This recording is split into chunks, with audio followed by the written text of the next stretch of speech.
Greetings, imagination connoisseurs. Welcome to Robservations, the show about something. This is Robservations episode number 260. Oh my God, we're 39 episodes away from 300? I better do something more epic than Zack Snyder could ever do.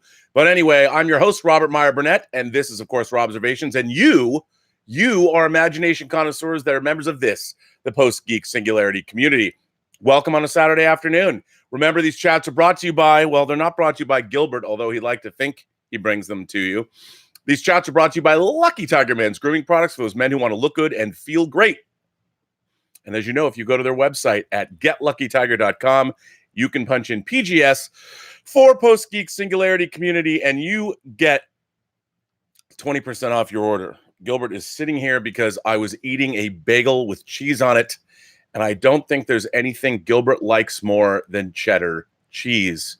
Maybe cream cheese, but I don't know. And he thinks there's more. I always give him a little bit of cheese, just a little. And it's almost like I gave him crack cocaine. And he thinks there's more. There is not more, Gilbert. But anyway, so ladies and gentlemen, today, October 26th, today is the 35th anniversary of The Terminator. That's right. The Terminator came out 35 years ago today. I was a senior in high school, and I probably saw it 35 years ago. Well, it would have been today. I don't know if it opened actually on a Saturday. I usually tried to get to movies. I worked. So I was working in video stores. So I probably couldn't have gotten to it on a Friday night. So I probably saw it on Saturday afternoon. I would imagine, or maybe Saturday night after I got off work. Gilbert is fiending for whatever. He's begging. He's not going to get anything. So I thought I would look back. I would look back at the Terminator with you guys and read some reviews, some analysis, tell you some interesting things. You know, dude, this is not cool. I'm going to give him a cookie, but he already has eaten. He's being a dick. Gilbert, you're being a dick.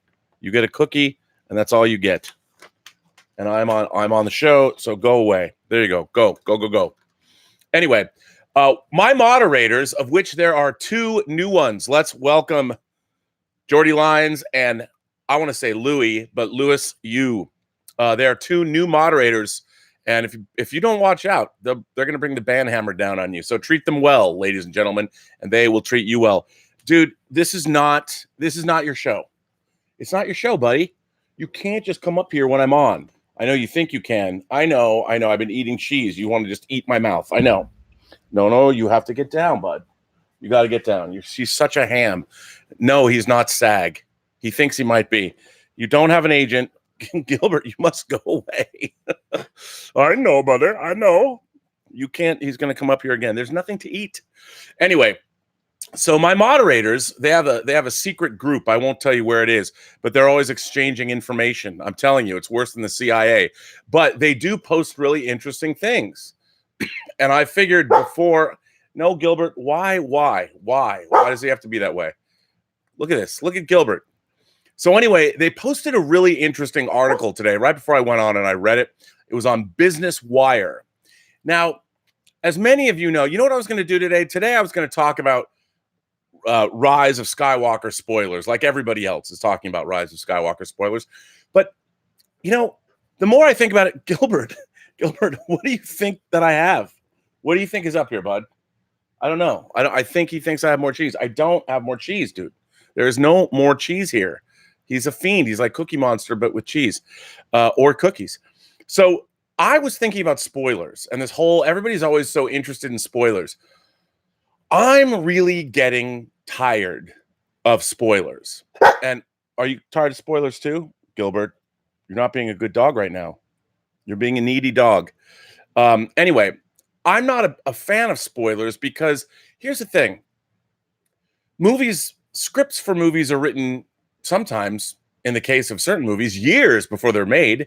So, and the scripts are pretty good blueprints of what we're going to see as far as Is this something that you feel that's necessary? Do you not get enough play on this show? I don't have any more. I don't have any more cheese, dude. I don't. I got no cheese. Anyway, so spoilers, to me, the idea of spoilers is sort of silly because anybody working on a movie Well, they know what's going to happen. And I've never understood, like, with the rise of the internet, everybody's always talking about spoilers. And obviously, people want clicks, and they want their channels to have their analytics pushed up. And so having spoilers is an easy way to do it. I do not understand. You're going to have to go, Gilbert. You're going to have to go away. You're going to have to go. I'm going to stuff you, and I'm going to put you on the wall, and it's not going to be good. So be good. You're being bad, Gilbert. So anyway, so the idea of spoilers to me is it's always been silly, because why do people want, you don't like spoilers either. Go to bed, Gilbert, go to bed. I was even outside playing with him before I went on. No one's even here. So anyway, the idea of spoilers is not something I've really understood, because it ruins what it's like to see a movie. Like, I don't understand. Go away. Why are you being like this? You're never like this. What's going on? Is there an earthquake coming or something? Do you know something we don't know? Gilbert's a very smart dog. Usually when he barks like this, there's something more to know. Maybe it's not just cheese. Gilbert, you got to go. Go. Sit and go away. So anyway, the idea of having spoilers, what it does is it says it's ruining the film-going experience. I mean, getting a spoiler, and I don't understand it. And I get it. Everyone likes Star Wars. Right now, people want to bitch and moan and complain. Gilbert, what is it? What is it with him? I don't know. He makes me, I wonder if there's something wrong. Gilbert, you don't have to, there's nothing wrong. There's nothing wrong. You want to take this piece of paper? You can have this piece of paper. And you can take it and do something with it. Go away. He loves paper. Anyway, so spoilers. I've never understood, like, the attraction for spoilers. Like, why do you want to know what happens in a movie before you see it? And I was thinking about that in terms of the Terminator and celebrating its 35th anniversary. And I'm like, I didn't know anything. Like, all you used to know about movies is what you read in, well, for me, I read in Starlog, or Fangoria, or Famous Monsters, whatever magazines I was buying. And those magazines were what are called long lead time magazines, which means whatever articles that they were writing about these things, they wrote months previously. And then they would finally come out, and they were timed to come out when whatever it was, whenever the movie was being released. No, I do not understand why you're being this way. If I give you another cookie, will you go away? I think, I don't understand. Is your favorite college football team losing? What is it? What is it with you, dude? I know, and like it's I'm rewarding bad behavior. It's not exactly what dogs should be. You should be doing with dogs. But anyway, so if I saw the Terminator and if I knew anything about it before I went in, the experience, the delightful experience of seeing the Terminator would have been ruined, because I have to say there were two 80s movies that no one really had favorable opinions of before they came out. Like, genre fans, movie fans like myself, I was going to go see anything. I would go see any midnight movie, anything that opened, whether it was I've mentioned how I saw Lucio Fulci's The Beyond, when it was called Seven Doors of Death. Terrible, incomprehensible recut of Fulci's classic. But so the thing is, if I had known, it just would have, half of my childhood would not have been nearly as fun going to see these movies if I knew what was happening in them. It'd be like, why would I possibly want to have diminished my own movie-going experience by learning what was going to happen? And the two of the movies that were the most delightful of my high school and college years were 1984's The Terminator and 1987's RoboCop. Now, both of these movies were not highly thought of when they were coming out. I mean, Arnold Schwarzenegger had been in, obviously, Conan the Barbarian that people loved, but the Terminator seemed like, okay, it was kind of funny that they're making him the Terminator, because that seemed okay. But the very idea of it smacked of cheeseball. I mean, it really did. It just didn't seem like it was going to be the kind of movie that you could take seriously. Well, that all changed seeing the film. Obviously, when the movie opens, it opens in the future when the world is decimated, and there's you see the future war sequences and all of that. And it was all very surprising because no one had ever seen anything like that before. And of course, everyone famously knows that James Cameron was, let's just say, heavily inspired by the Harlan Ellison Outer Limits episodes, The Soldier and Demon with the Glass Hand. And then he said he had a dream about the Terminator, and that's what it was inspired by. But going to see that movie in the theater and not really knowing anything about it other than it looked kind of hilarious. You are really you're getting on my nerves, dude. Getting on my nerves. It's hard to think. It's already hard to think enough when I talk live, but it's with this dog barking at me for whatever reason. He's usually not needy. He doesn't need a therapist either. And he's never usually close to death the way he is today, right now. But anyway, if it was a delightful movie-going experience because you had no idea where you were going. You had no idea what was going to happen next. Gilbert, you have to stop. You must stop. Please stop. Please stop. Don't lick your chops at me. This is the most spoiled dog in the world. You do not stay here. Go away. Go to bed. Go to bed, Gilbert. Go to bed. I don't know what he thinks he's going to get. He's being a fiend right now.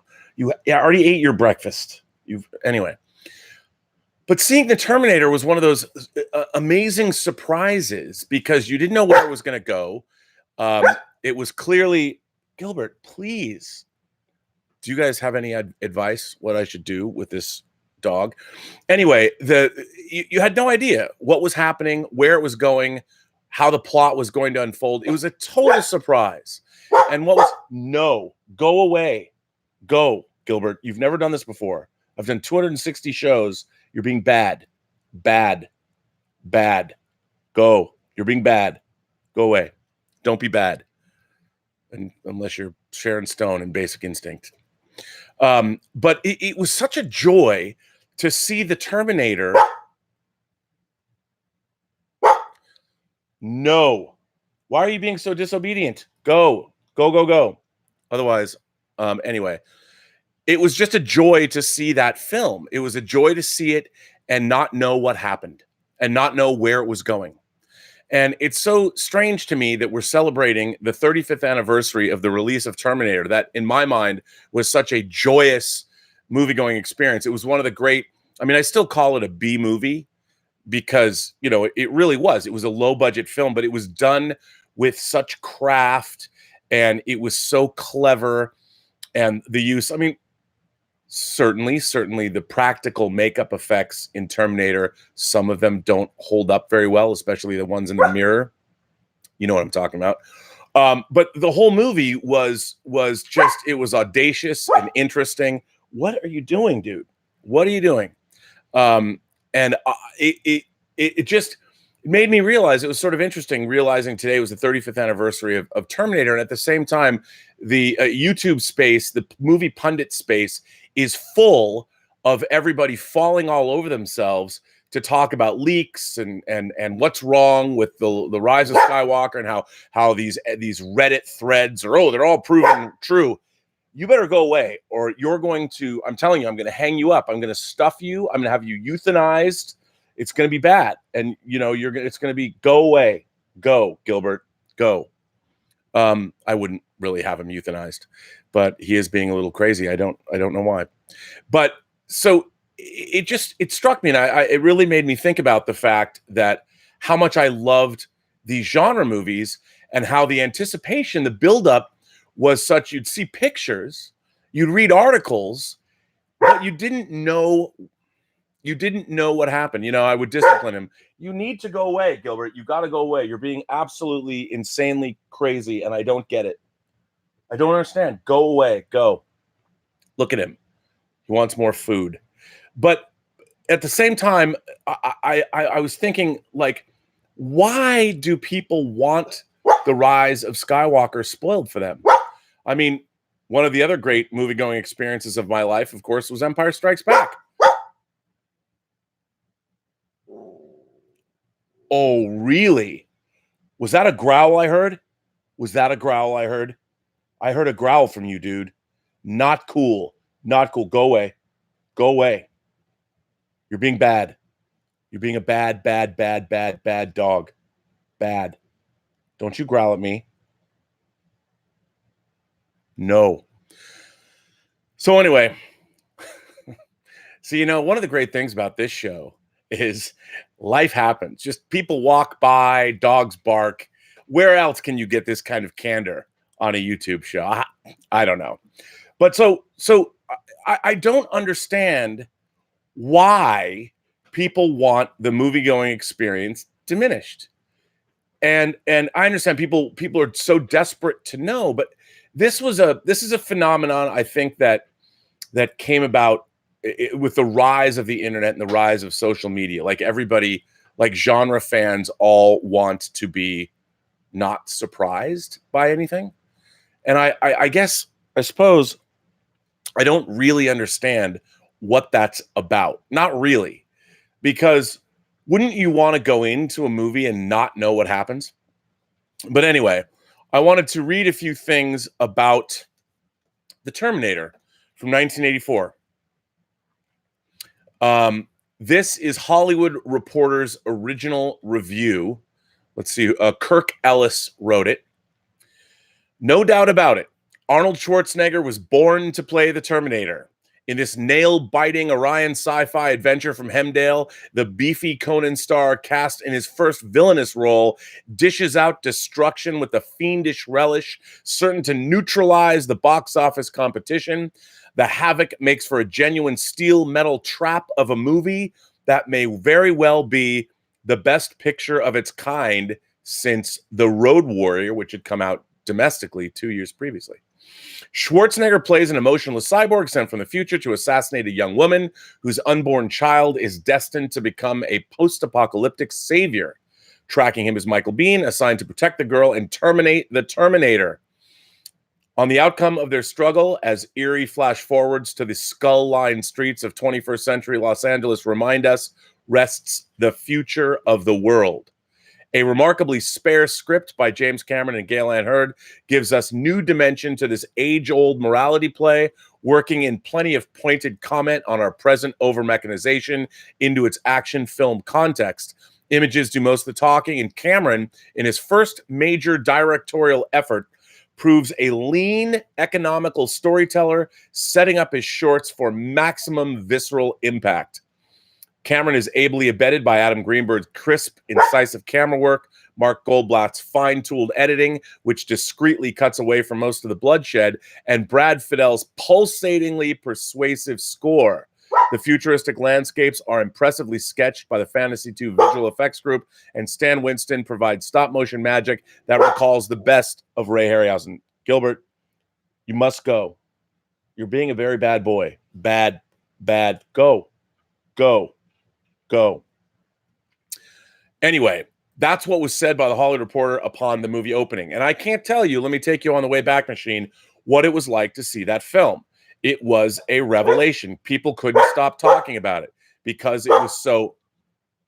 Go, dude. Why are you being crazy? He's being crazy. You know what? I'm going to go get Skippy John Jones, the cat, and she's going to knock some sense into Gilbert. But it was an amazing thing. The Hollywood Reporter goes on to say, the most imposing special effect, however, is Schwarzenegger himself, outfitted from head to toe in basic black and armed to the teeth with state-of-the-art weaponry. The ex-strongman... Why are you doing this? Go. You know what I'm going to do? I'm going to back up. Go. You're stuck. I'm not. Yeah. Go. Yeah, he knows. I'll lock him in the door. I'll lock him in the room. The most imposing special effect, however, is Schwarzenegger himself, outfitted from head to toe in basic black and armed to the teeth with state-of-the-art weaponry. The ex-strongman comes on like evil incarnate, and his bullet-pumping presence lends the film a very tangible sense of menace. His single-handed destruction of an inner-city police station is certain to rank high in the annals of on-screen dastardly deeds. What's really interesting about this is that nobody knew about this movie. James Cameron had made Piranha 2: The Spawning when it had come out. And he had worked on special effects for such movies as Escape from New York, Battle Beyond the Stars. galaxy of terror. So people didn't know James Cameron's ability as a director. And so it truly was a surprise. It looked good, but it wasn't something that necessarily people were anticipating. People wanted to see it. Genre fans like myself were going to go out and see it. But it smacked of B-movie cheese. There had been low-budget knockoffs of both The Road Warrior and Escape from New York that had been coming out, it seemed like every other weekend. Usually they were from Italy. And it was really nice to see this film. And I was thinking today, again, what a bummer it would have been to not to have known anything about this movie before I saw it. And, as I'm reading, and look, I do watch and read Reddit, and I do watch, I read Reddit, and then I go back and watch a lot of genre sites who are spoiling The Rise of Skywalker and spoiling it with such glee. And I understand it's been going on for decades now. People like spoiling movies. And of course, on the internet, we have so many sites and clickbait, and people want looks and views. And I get all that. I totally understand that. But I just don't understand why you should want the movie-going experience itself diminished. Like, why do that? Why do that to yourself? There's some craziness going on. I don't know if Gilbert is off his meds today. And it makes me sad. And what's interesting is it's gotten to the point where doing what I do, if you're a movie pundit and you scour, you have to read information. There's almost no way around escaping spoilers. I think the last movies, I really went out of my way to not have Infinity War or Endgame spoiled for me. And I did a pretty good job. I did not have those movies spoiled for me. I got to see them early on. And they weren't spoiled. And I think that I was made a better person. My life was made better with no movie spoilers. Now, here is an article that was written back in 2009. And this was a review of the Terminator. Brian Eggert wrote this for a website called Deep Focus Review. And he wrote it on May 9th, 2009, over 10 years ago. And he gave it 3 stars out of 4, which the Terminator, however you want to look at it, for the kind of movie that it is, like, I'm not saying it's The English Patient or Lawrence of Arabia or Citizen Kane or All About Eve or any of those things, but for a programmer B film, an action thriller, a movie that was made for a low budget, it is a 4-star out of 4-star film for the genre that it inhabits. But this is what Brian Eggert said. James Cameron's first foray into his career-long obsession with heavy technology and relentless pacing arrived in 1984 with The Terminator. So this is, of course, written 25 years after the fact. An impressive, if brutal, actioner date stamped by its 1980s production. Filled with striking special effects and a superstar-making role for Arnold Schwarzenegger, Cameron's intense momentum sustains the film today, even after countless viewings and its since overexposed cultural saturation. The film works today on a level of oddity and nostalgia more than sheer entertainment value, operating as a sharp B-movie plot with an A-list visual. There's no denying that upon its release, the film looked better than most, thanks to Stan Winston's wonderful robot design and some neat miniature work to create grim visions of its apocalyptic machine-dominated future. No one can deny that Schwarzenegger makes his most iconic on-screen appearance, saying the line that he'd fall back on for well ever. And writer-director James Cameron starts a career that only gets bigger and more impressive as it continues. Indeed, The Terminator is a landmark, but upon revisitation, the material fails to be much more than a product of its time rather than timeless, despite the franchise's ongoing popularity. I disagree with that. He goes on to say, unfortunately, the dated quality of Cameron's Terminator films is not dealt with ironically. Each entry takes place in its contemporary setting, i.e. a 1984 movie is set in 1984, without need to recreate a known era from the past. Its representation of 1984 is honest rather than sardonic. Only the ruinous post-apocalyptic future has been fabricated for us. For the most part, Cameron avoids fish out of water humor, aside from a bit where Schwarzenegger asks for a laser gun from a local gun shop owner, Dick Miller. He's not interested in ironic humor, at least not in the first film, or exploring how time travelers adjust to their new setting. Playing with the dynamics of time travel is not Cameron's intent either. When Kyle Reese tries to explain how it works, Sarah simply says the concept makes her head spin and it's not explored further. The Terminator would rather explore the realm of unyielding, mindless entertainment. This could be considered a lesser motivation, of course, but it's handled so well that any disappointment over the film not being smarter is somewhat unjustified. Drift off into the sound of gunfire and Cameron's breathless action, and you might have a good time, but only if time is something you're willing to disregard, meaning the misused time travel contrivance, the time you'll put into this viewing experience and the era of its creation. Ignore these details, and there's plenty to savor in terms of visceral action cinema. This is what I find very sort of annoying about modern film criticism, and certainly in my fellow movie pundit, movie review space. A lot of people, when they're looking at movies, especially younger audiences that weren't there when they first came out, there's always sort of this air of, well, I wasn't there, so how great could it have been? What kind of a classic is this? Well, it's funny because I've always tried to, I guess it was a function of growing up.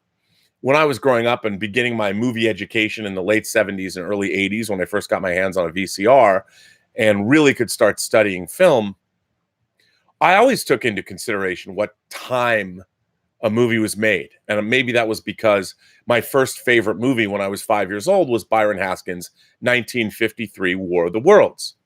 Now, I knew that movie was made 25 years before I was born. And I never saw it as anything, but I understood that, okay, this movie took place in the time it was made, and it was made a quarter century before I existed. So I just sort of knew that. And when I would watch movies as I moved through my life, I always took into consideration, like when I finally got to see Fritz Lang's Metropolis, I understood, like, wow, this movie was made in 1927. Look at it. This is amazing. And compare Metropolis to War of the Worlds, there's not that big of a leap, actually. Some of the visual effects in Metropolis are astonishing even today. They don't have what I would call verisimilitude necessarily, but they do work within the realm of the film as it was made during the time it was made. And I think that's really an important consideration. And it's funny because so often now audiences, I don't feel when I was growing up, I was so quick to laugh at something in a movie that made it dated, whether it was hairstyle, whether it was clothing.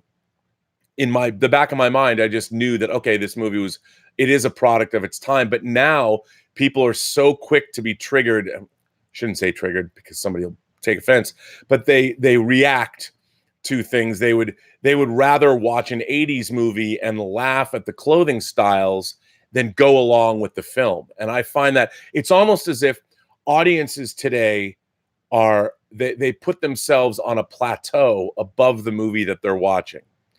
And I guess I've never understood that, because I mean, I understand why that's happening now, but I've never understood why people would do that in the first place. Like, why don't we go to an art gallery and look at a painting and make fun of the way the hairstyles were in the 14th or 15th or 16th centuries, because we just understand that they were different. But yet movies were so quick.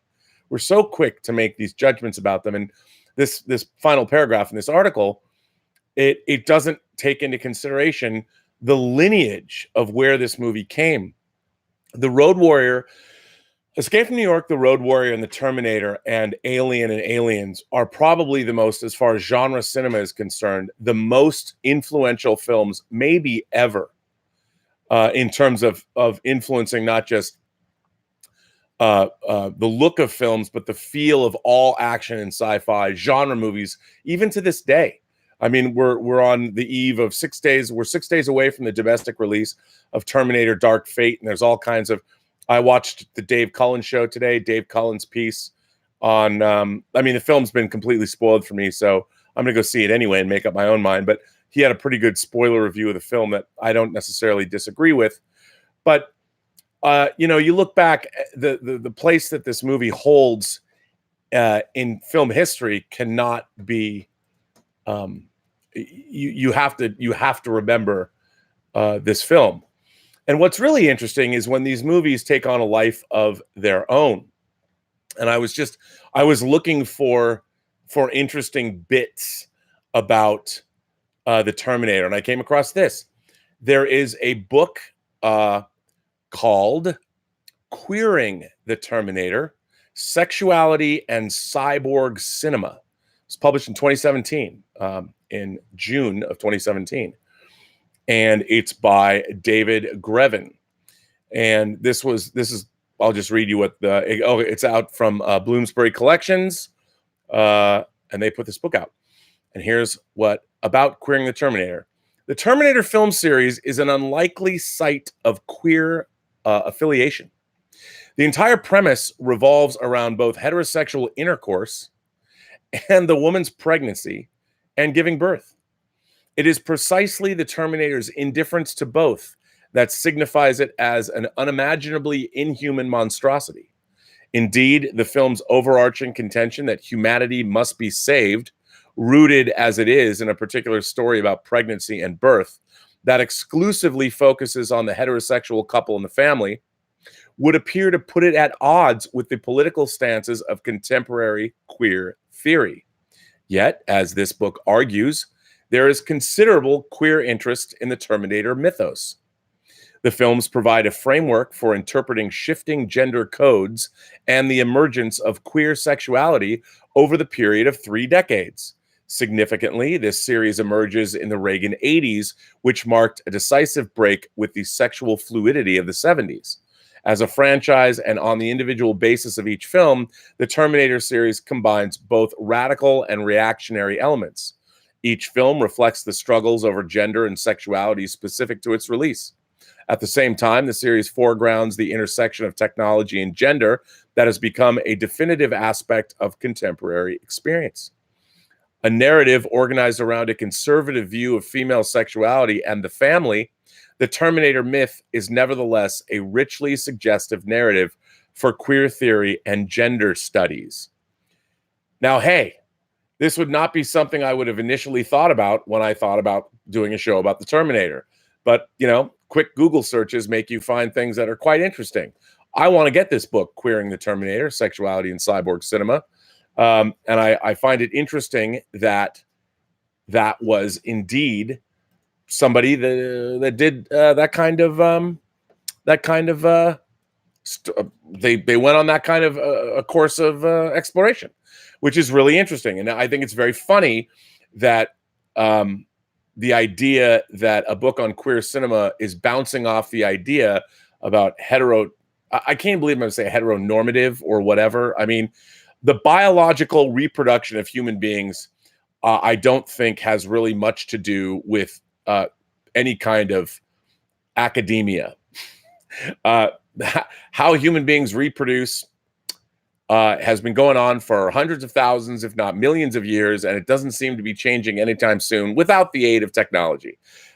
So I never really thought about the Terminator as espousing any kind of gender belief, although it's definitely doing so now, which I think is also interesting.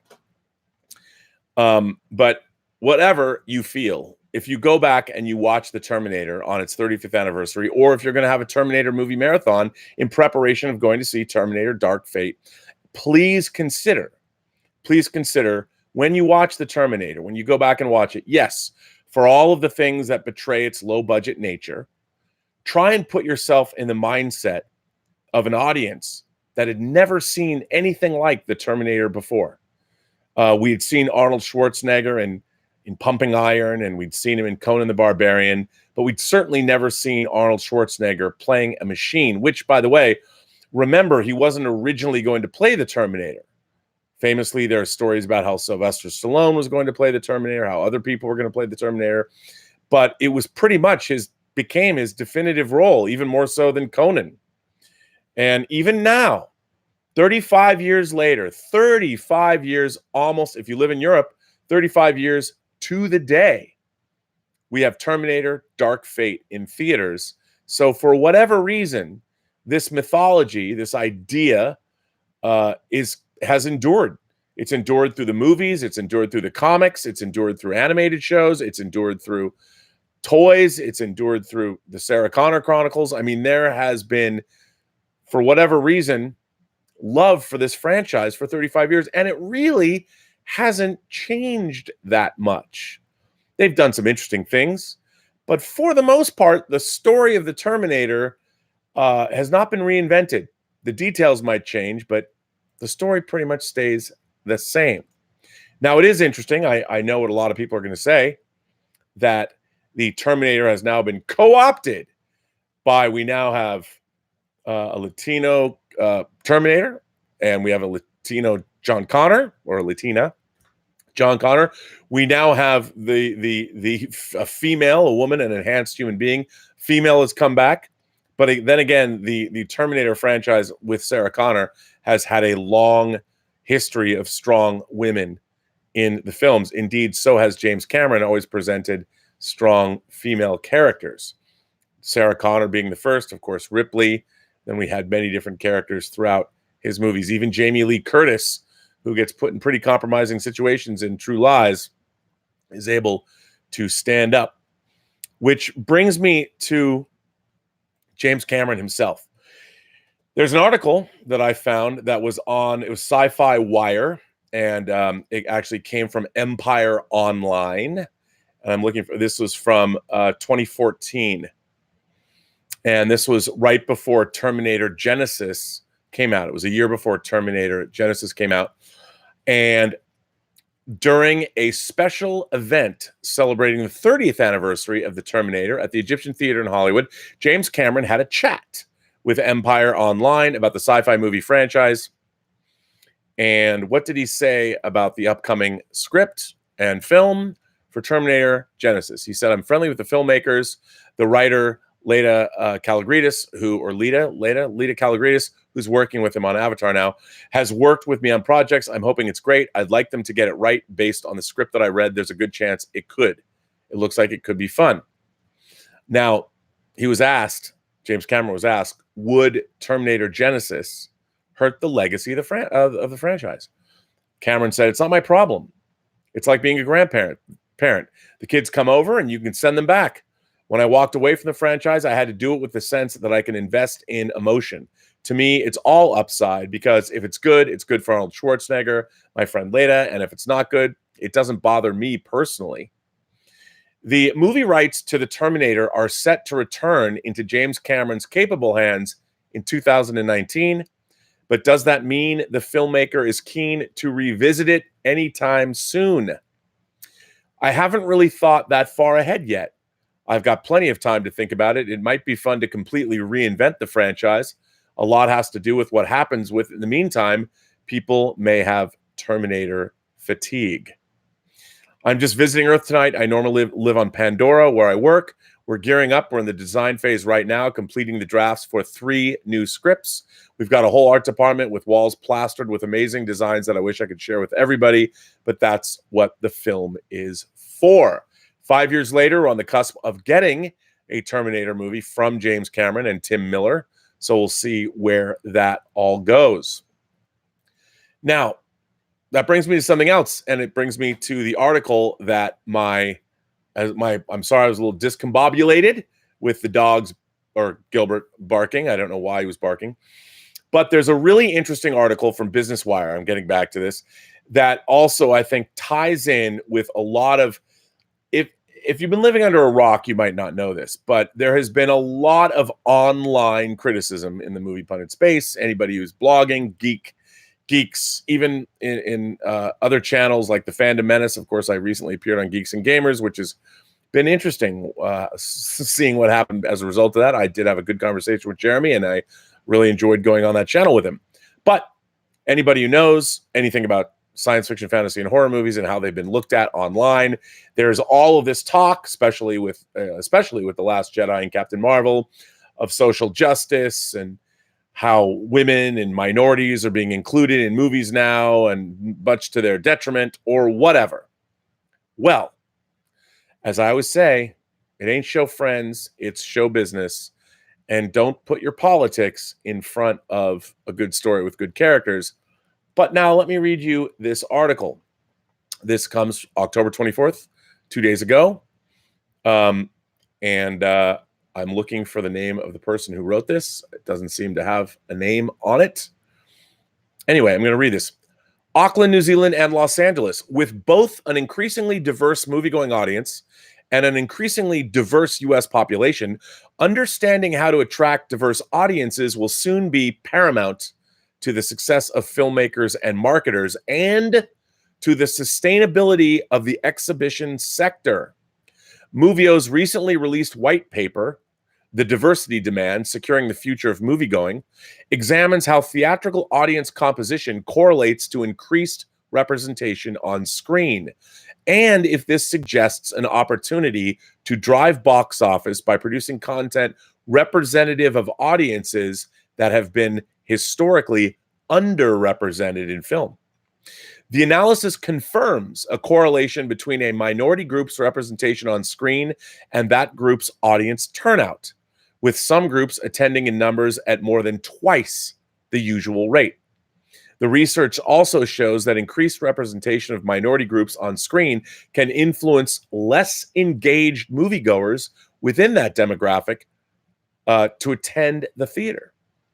As a cursory analysis, Movio selected several pairs of theatrically released films, which would be generally considered similar in terms of both genre and budget. For each pair, one film featured an underrepresented lead or co-lead, and the other film did not. The audience composition of each title was then analyzed by Movio's data science team. Some highlights include the audience for Pixar's Coco was nearly 75% more Latinx, and by the way, I'm using the language that's in this article, Latinx than the audience for another Pixar hit, Incredibles 2. Horror hit Us brought out an audience that was nearly 100% more Black than the audience that attended a similar title, A Quiet Place. However, the diverse cast also drew large numbers of non-Black moviegoers and was widely successful at the box office, making 8 times its production budget. Analyzing a trio of similar romantic comedy titles, the research found Crazy Rich Asians attracted an audience that was 186% more Asian, and What Men Want attracted an audience that was 296 more Black than the audience that attended Isn't It Romantic? Crazy Rich Asians also brought in a significantly higher share of first-time, infrequent, and occasional Asian moviegoers than any other ethnic cohort.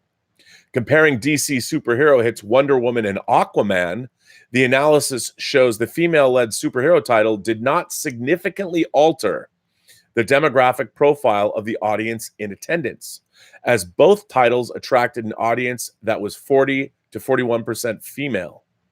Considering Hollywood's longstanding hesitation to release a female-led superhero movie, the absence of underperformance within a certain audience group, male moviegoers in this case, may be as meaningful as a title's overperformance with another. The mega blockbuster hit Black Panther attracted an audience that was 38% more Black than Avengers: Infinity War. This is huge in absolute terms, with 40.7% of all Black U.S. moviegoers attending Black Panther. What I like about this is the fact that it basically proves that the reason that you're seeing more diversity in film is, sure, more diversity in our culture, but it all comes down to money.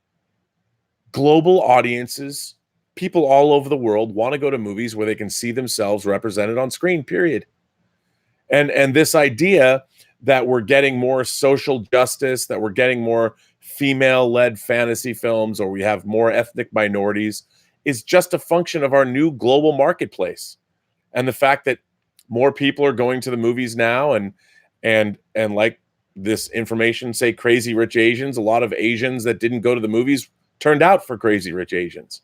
So what does that tell you? Let's put more Asian people in movies. It's simple. It's not necessarily this political agenda everybody needs to get hot and bothered about. It is just a function of the global marketplace. And ultimately, it's a good thing because more and more people are going to the movies, all different kinds of people. The bad part is, as it always is, that doesn't necessarily mean a movie is going to be better. What we still want, don't put your demographic, don't put your universe, don't put anything before giving us good characters and a good story. You can only win if you have good characters and a good story. Everything else is secondary. Once you have good characters and a good story, then concentrate on everything else. At least that's the way I see it. What are you guys saying? I don't know. I'm surprised anybody is still here. I want to thank you all for being here after I had to deal with my dog. But thank you. Wow, there's actually a lot of people here. Emil Johansson is here.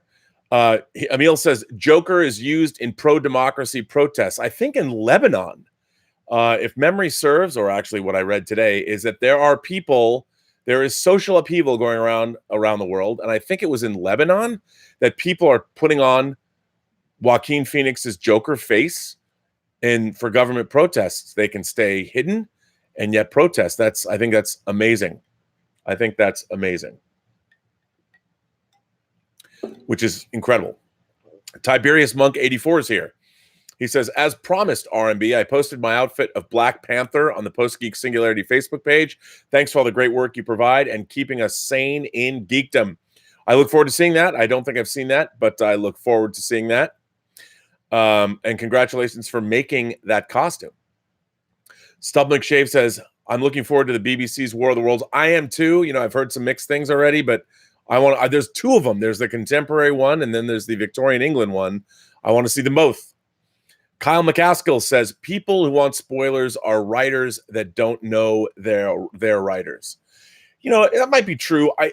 Look, I like spoilers. I do. And I can't resist them because I'm weak. But I also think that movies are always better. A movie has not been ever made better by knowing what happens beforehand. It's always better to not know. It's always better to go into any story and not know how it ends or not know anything about it. And the idea that, especially Star Wars, you know, if you didn't know that, spoiler alert, Darth Vader was Luke Skywalker's father, Empire Strikes Back, that was a gut punch, man. And I remember seeing it for the first time. I'll be honest. I read the novelization before I saw the movie. But to be fair, I did not know that revelation was going to occur. And it was shocking in the novelization too. I couldn't help myself. I know I had to read the book. But sitting in the movie theater knowing what was coming, the audience was the collective. I don't think I've ever been in a theater where an audience responded to some piece of information. I was at a special screening for the Seattle International Film Festival, and they had screenings at midnight, at 3 o'clock in the morning, at 6 o'clock in the morning, and at 9 a.m. And my parents would not let me go. You know, I just turned 13. They weren't going to let me stay up, and I had to beg, but I was able to convince them to let me take school off so I could go to the 9 o'clock in the morning screening, which I did. And it was first of all, it was packed. And it was an amazing experience. It was unbelievable to sit in that theater when that revelation was dropped. And I can't imagine now, you know, I've got tickets to go see the very first public screening of Rise of Skywalker here in town. I'm going to the Chinese, one of my favorite theaters, laser projection, IMAX, 2D, not 3D, but I'm going and I can't wait. It's the first show, 6 o'clock on the 19th. And I'm going with friends, and it's going to be a great time at the movie theater. And I'm kind of bummed because not knowing what was going to happen would make the journey more interesting. Now I know so much about what was going to happen. It bums me out, but who knows? Brandon Valenzuela says, go to the doctor. Dogs can smell illness. Gilbert, let me tell you, Gilbert is not smelling illness with me. Gilbert he just wanted food. He did. Christopher Freeze says, here's a contribution to Gilbert's treat fund. You have no idea. These dogs, I get these bark boxes every month, and there's treats in there and toys in there. They get their gourmet food. I get them from Pet Food Express. It's hideously expensive. I mix wet food in with their kibble. These dogs are treated so well. Oh my God, treated so well. But I appreciate that. I will get Gilbert treats. You can even go. There's a bar here. There's a couple of bars. There's a bar called Lucky Baldwin's Irish Pub, and it's a dog-friendly bar, so you can sit outside. They cook chicken breasts with no seasoning on them or anything on them for dogs, and then they cut them up and they bring them to you. And if you want to get their full-on dog thing, it comes with rice and everything, but Gilbert's not into the rice. So we'll go down, we'll walk the dogs, and you can walk down and just hang out at Lucky Baldwin's. And these dogs are so spoiled, it's unbelievable. But thank you for that, Christopher. Factual Opinion says, watching the T2 extended cut, I'm ready for Dark Fate. Mark C says, I still own and wear a pair of gargoyle sunglasses. Arnold wore the prototypes in Terminator. Oh, yes, he did. Yes, he did. And he wore them well. Willow Yang is here. Willow Yang says, if Skynet sends a Terminator after you, which model do you think you have the best chance against? Well, probably the T-800 because he was the least advanced. And I know their weaknesses. That's what I would think. Or the original Arnold model. I would just, if they come after me, I would just go to the latest, I'd go to Irwindale or someplace that has a foundry or something. That's where I'd hang out. I'd have to run there. But I'd say the T-800. This is a great question. Anthony Gonzalez says, hey, Rob, who is a worse person, Walter Peck from Ghostbusters or Harry Ellis from Die Hard? Also, those films were incredibly influential as well. Well, Anthony, you are absolutely correct. Walter Peck, I think he is a worse person, but I don't blame him because the man has no dick. And Ellis dresses really well. He likes his cocaine. He likes his Rolex watches. And he's got great teeth. And would you rather be Hart Bochner or would you rather be William Atherton? Hart Bochner, at least, he can get dates. I don't think William Atherton ever could. But I like Ellis. And it's too bad what happened to him. The great Nakatomi experience of 1988, Mr. Ellis did not make it out. But I think as far as a worse person, I think Walter Peck is a worse person. I don't think Ellis is a bad person. He likes Holly, even though she's married. He obviously works hard. Walter Peck is just a functionary. And I do think that these are great questions you are asking. That is a good question. We could have a game picking, compare and contrast different characters from movies and see which one is better. Mark C says, so what's Hollywood's issue against gingers? Jim Gordon and by default Barbara Gordon Batgirl are the latest to be race swapped. I got to tell you, I am not a fan of this. I love redheads. My love of redheads has been longstanding and everyone knows it. And I have to say, Starfire of the Teen Titans I actually dated a girl that I still think of as Starfire. She's a friend of mine. She was a redhead. She had her hair as long as Starfire's. Starfire's, if I have a comic book girl crush, it was Starfire because I love redheads. Now, that doesn't mean that I've also had crushes on black women. I did not like it. I did not like it when Starfire was swapped out in the Titans TV series. I was really looking forward to what hot redhead they were going to get to play that role. And I understand it was a role that it was swappable, but I didn't like that. And of course, Yvonne Craig as Batgirl in the original 60s series. I mean, come on. And there's a lot of great redheads that are working today. Bryce Dallas Howard, I'm telling you, there's a lot of good stuff. And I don't understand why redheads, there's not very many of them, why they're all being traded out.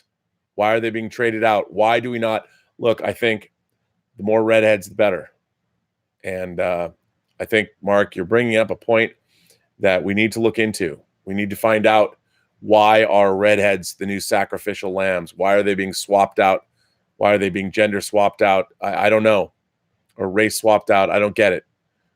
This is a problem. I do not like it when my beautiful, gorgeous redheads are replaced in movies with people that aren't gingers. It's a problem. And I think gingers need to rise up, led maybe by Alicia Witt, who I went to dinner with once. She's delightful. And it was great to see her in The Walking Dead, by the way. But I don't like that. I don't like it at all. Phil Anastasio, or Marco El Flaco, wrote me another letter.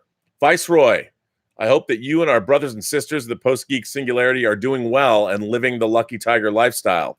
By the way, that beard is growing in handsomely. Keep up the good work. Over the last few weeks, we've been discussing the comments of Scorsese and Coppola, as well as commentaries from Kareem. It's actually Scorsese. It's not Scorsese. It's Scorsese. As well as commentaries from Kareem Abdul-Jabbar and other columnists regarding cinema and woke culture. And I must say, you have covered these topics fairly and open-mindedly. You could have easily gone to an extreme, but you haven't. And so long as we don't discuss the current state of Star Trek, you keep a level head. With your 258 appearances and episodes and your appearances on the John Campea Show, along with my 15 years experience as a police officer, I have developed the Robert Meyer Burnett profile. You are a pragmatic dreamer, an old-fashioned modernist, and a conservative liberal. After all, no true bleeding heart would ever subscribe to your notion of not everyone deserves a medal, nor prepare to go to fisticuffs at a classical music concert. That is the ultimate verisimilitude. Well, I think that's enough smoke blowing up your tuchus. Take care, and let's be good to each other. Your brother in the singularity, Phil Anastasio, a.k.a. Marco El Flaco. Well, Phil, what a nice letter. Thank you. I'm glad. I've always thought of myself as a classical liberal, I guess. Conservative liberal. I never considered myself conservative, really, because, I guess my stance, I've always believed in things like recreational drug use. I shouldn't be telling that to you as a cop, but hey, I live in Hollywood. I've done a lot of questionable things in that realm, but I do. I mean, I think I believe in civilization most of all. I believe in constantly trying to be better. I believe in higher education. I believe in. I think that healthcare and education should be the primary interests of our nation. I think that national security. I've said before. I think national security begins with a very educated and very healthy population. I absolutely think that's true. And why healthcare is even an issue in this country, why we have this incredible for-profit healthcare system, big pharma, all of that. A great country begins with a highly educated, very healthy population, period. And, I don't know necessarily if I'm a total conservative liberal, but, I don't believe everybody gets a trophy because life is hard. And everybody's different. That's what drives me berserk. I believe that everybody should be free to pursue happiness, but you have to understand that not everyone is equal. When I say not everyone is equal, I mean not everyone is equal in their abilities to do things. We're all different. Now, we as human beings should, yes, be able to pursue. We should have equal opportunity across the board, but there ain't going to be equal outcome because everybody's different and everybody has different talents. And I think that's a good thing. That's what keeps our civilization vibrant. And this idea, every kid shouldn't get a trophy. You got to work harder. And if you find out as a kid that you're not as good at doing something as you might want to be, that you're never going to be, say, I've always said, I'm not going to ever be LeBron James. The earlier I figure that out and come to grips with that in my own bad self-life or my own mind is better. We're all better off for it. So I can go find out what I am good at. And hopefully I can excel there. And I think that's part of this idea that every kid, like, oh, you can't go through the emotional trauma of not winning a trophy. Yes, you can. Yes, you can. Because life's hard and then you die. And it's important. So I appreciate that. It's very, very nice of you to say. That was a very nice letter to get from you. So I want to thank you for that. This next one comes from Trey Chester. Hello, Robert. I finally managed to get my hands on a copy of Free Enterprise, the 2-disc set, my preferred copy. What a glorious throwback. I'm so glad that you filmed at a Toys R Us. I know, right? I sure do miss that experience, even though many trips toward the end were not fruitful. I always find myself checking out the toys in films that have them. Migos, Star Wars Action Fleet, A Space 1999 Eagle by Mattel. The list goes on. Thanks for providing such a nice time capsule. I sure do wish that toys and many other things from the period are still with us. Take care. Well, Trey, thank you for that. Funny enough, there's not very many Star Wars toys in Free Enterprise. We had to sneak them in. You know, you'll see them hanging, but we can't really focus on them. And the reason being is that Lucasfilm, if our movie was PG and had no sex and swearing in it, they would have said, okay, you can put Star Wars toys in it. But we were R-rated, so they said no. So I snuck a few in here and there. Nobody seemed to mind. We'll see if they mind if the Blu-ray ever comes out. Logan George sends me a thing. It says, Den of Nerds really has good content. Check this out. You know what? I know what this is. I'm going to put it in anyway. I'm going to put this in the live chat. You want to talk about Rise of Skywalker spoilers? Den of Nerds. This is a spoiler-heavy piece that Den of Nerds did. It's exactly what I'm talking about. I don't think anybody should watch this, but if you want to, there it is. It's in the live chat. I want to thank Logan George for sending me that link, but I kind of want to say, Logan, dude, Den of Nerds has really good content. Check this out. Are you specifically trying to spoil things for me? Is that why you sent that to me? You're sending me a link to specific spoiler reviews, and I'm sending it to all of you out there. I think that was, I don't know if that was a good thing that you were doing that. Maybe it was, but maybe it wasn't. Maybe you were just trying to get a rise out of me. Here is a letter from my new friend, James Wallace. Hi, Rob. So, of course, it's the Halloween season. One of my favorite Halloween seasons was in 1990. And two films stood out for me during that season. Halloween 3, Season of the Witch, and John Badham's Dracula. I couldn't wait. I saw Season of the Witch in theaters when it first came out. I couldn't wait to watch Halloween 3 because as a kid, I loved the first two films. Now I just feel Halloween is a masterpiece of John Carpenter's filmography along with The Thing, and I loathe Halloween 2. Anyways, back then I would look in the newspaper and see what would be on television that week, and Halloween 3 was going to be on that Friday, and in the newspaper was a small snippet of the one sheet with a silhouette of the kids were walking on a hill. My imagination spiraled out of control. What was this film about? Why is it called Season of the Witch? Is Michael Myers in it? Finally, that day arrived, and Halloween 3 was on at 8 p.m. Dracula would be on at 1 a.m. Now, with Dracula, I was curious to see it due to my mom had a crush on Frank Langella and claimed women would throw their underwear at him when he did the Broadway version of the play. This film needed to be seen. I had to understand why this Dracula was so appealing. After all, I was going to perform in a play that year for school. Maybe I could pick up a tip or two. Ah, the brain of adolescent males. Years later, I was in a Dracula play, but I didn't play Dracula. No, I played Harker. Oh, well. 8 p.m. came about, and then 2 hours later, I was scratching my head. I was 12 at the time, and what the hell did I just watch? Michael Myers was in it, but only for a TV preview of Halloween. Kind of meta.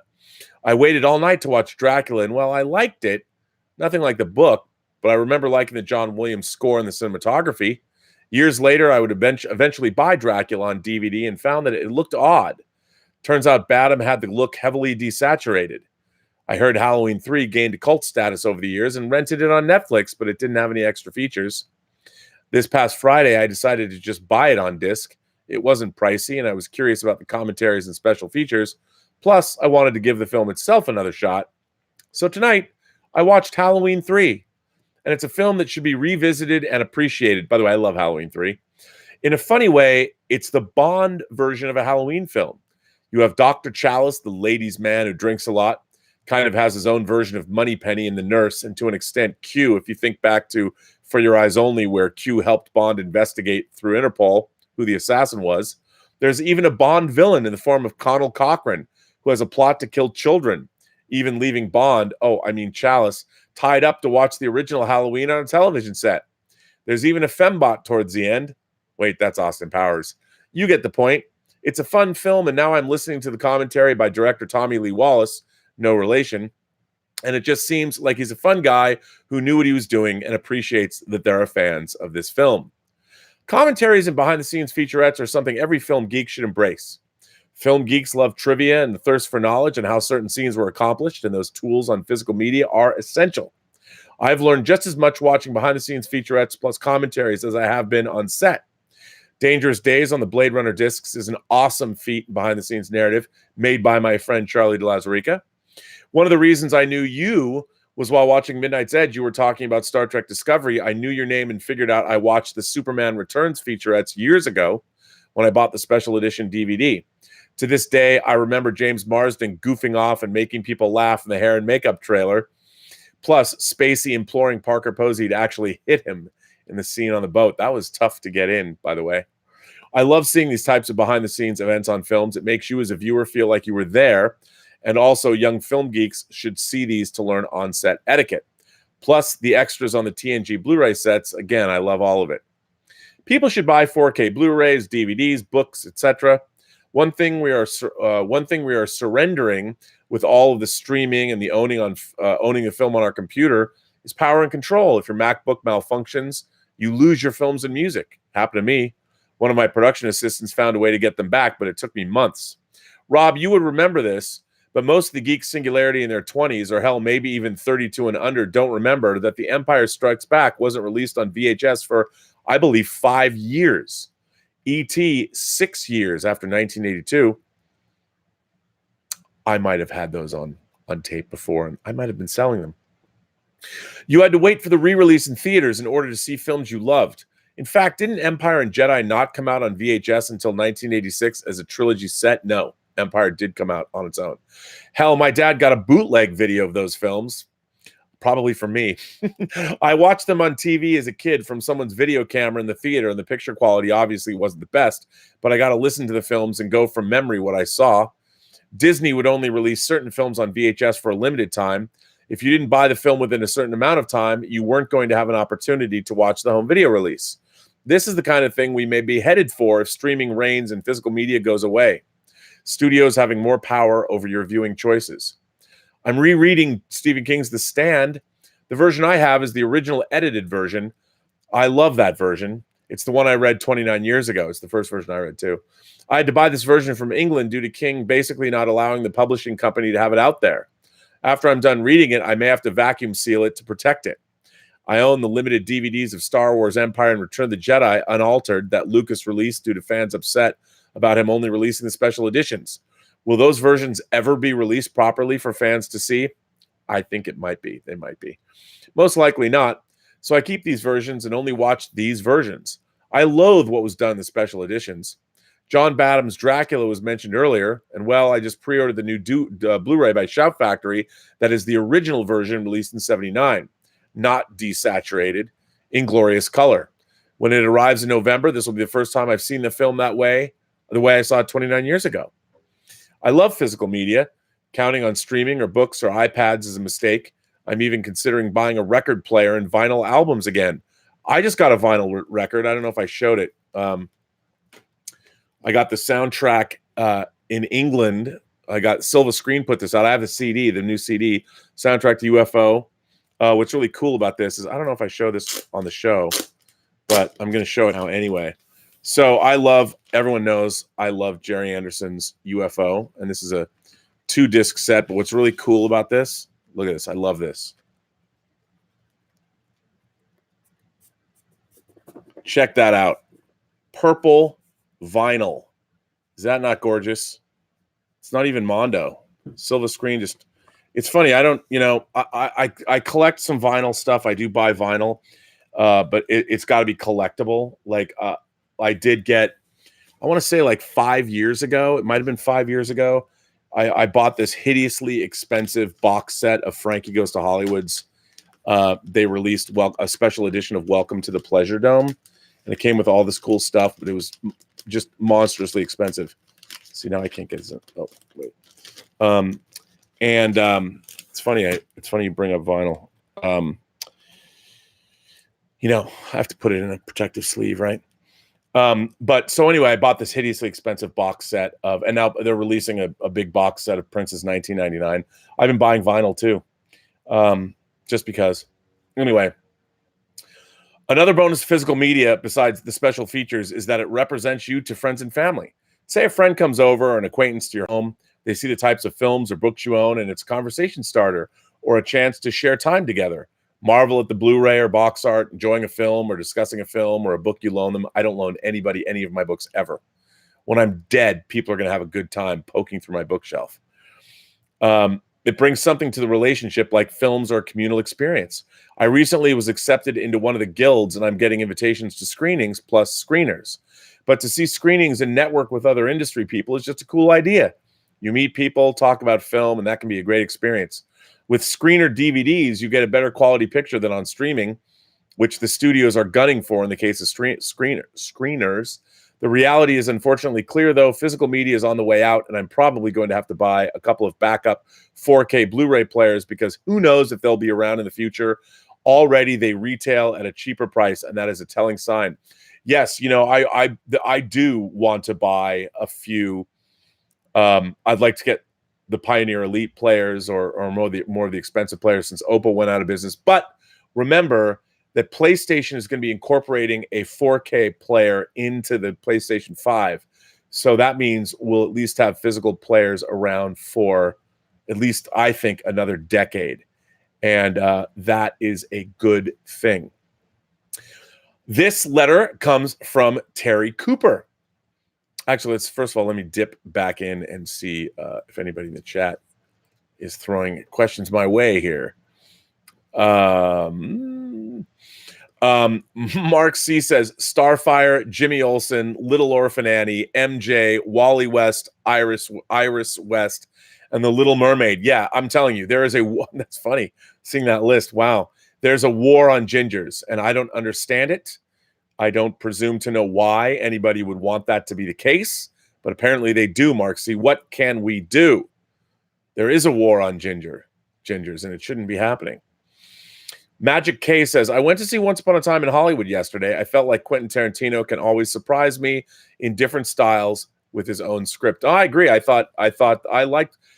have to see Once Upon a Time in Hollywood again. I only saw it once in the theater, and the bulb was too dim. I saw a 70 millimeter presentation. I want to go back and see it again, maybe at the New Beverly, because it's got extra added scenes now. I'd like to go back. But yes, I'm a big Quentin Tarantino fan.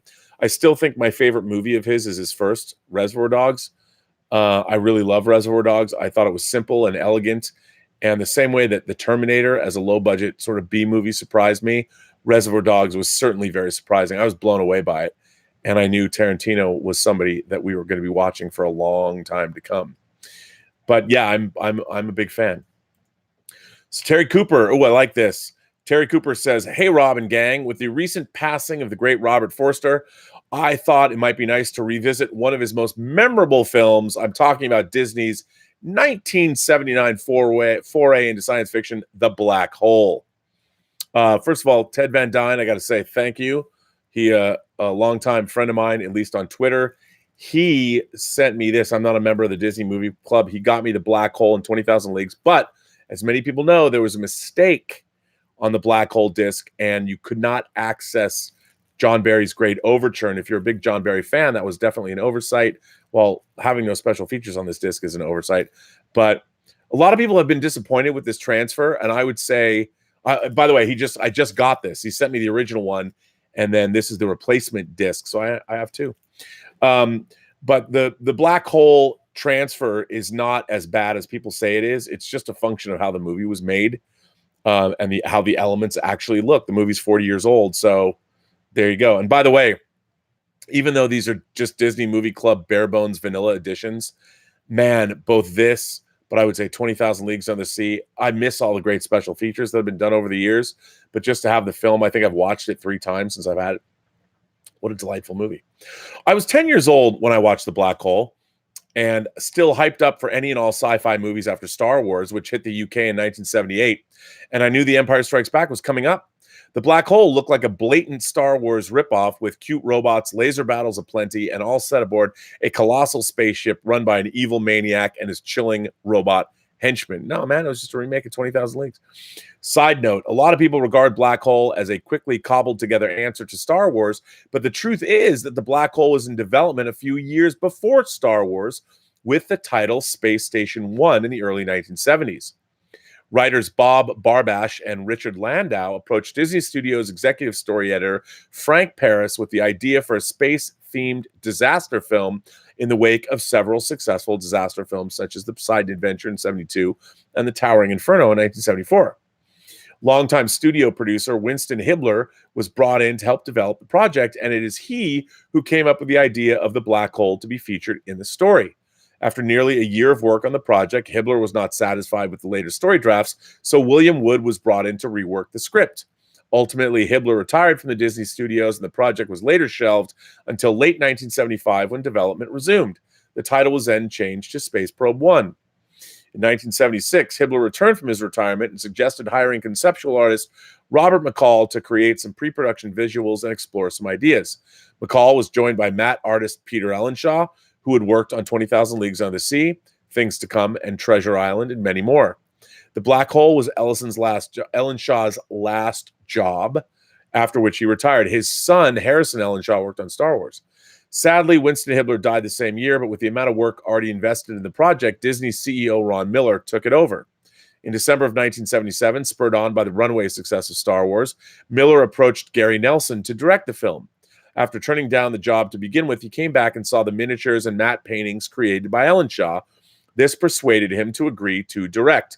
A couple more rewrites were done by different writers, and after scientific research headed by marketing director Martin Rabinovich, the title The Black Hole was confirmed as it felt more exciting and powerful than two previous suggestions. The movie was assigned a $20 million budget, almost double that of Star Wars, and at the time, it was the most expensive picture Disney ever produced. Unable to afford the hire of ILM's motion control technology, Disney developed what they called the ACES, the Automated Camera Effect System, which did the same kind of thing, allowing multiple exposures with computer-controlled camera movements.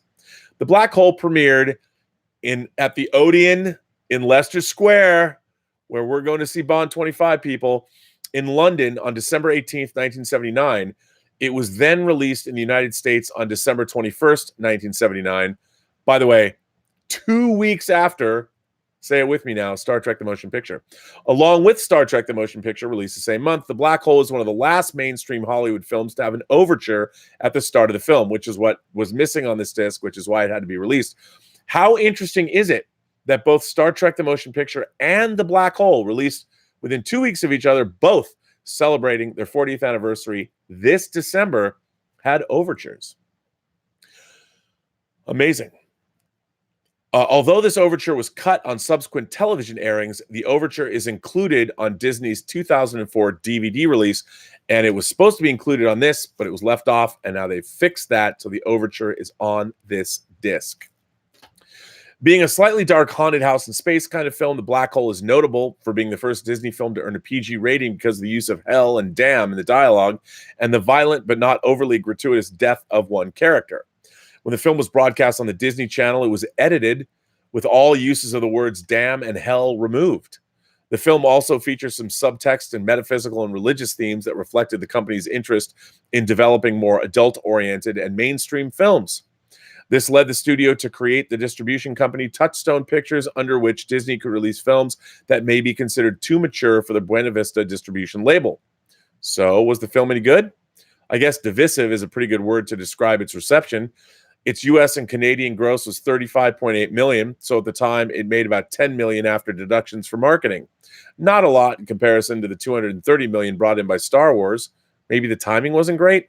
The Black Hole opened during the Christmas season alongside Trek, the motion picture. Alien had become a summer hit, and even James Bond had achieved zero gravity in Moonraker. Did the audiences want more space shenanigans? Critics seemed to appreciate it for what it was, and while some liked it, others couldn't understand it at all. Audiences enjoyed it as a convenient snack while waiting for The Empire Strikes Back.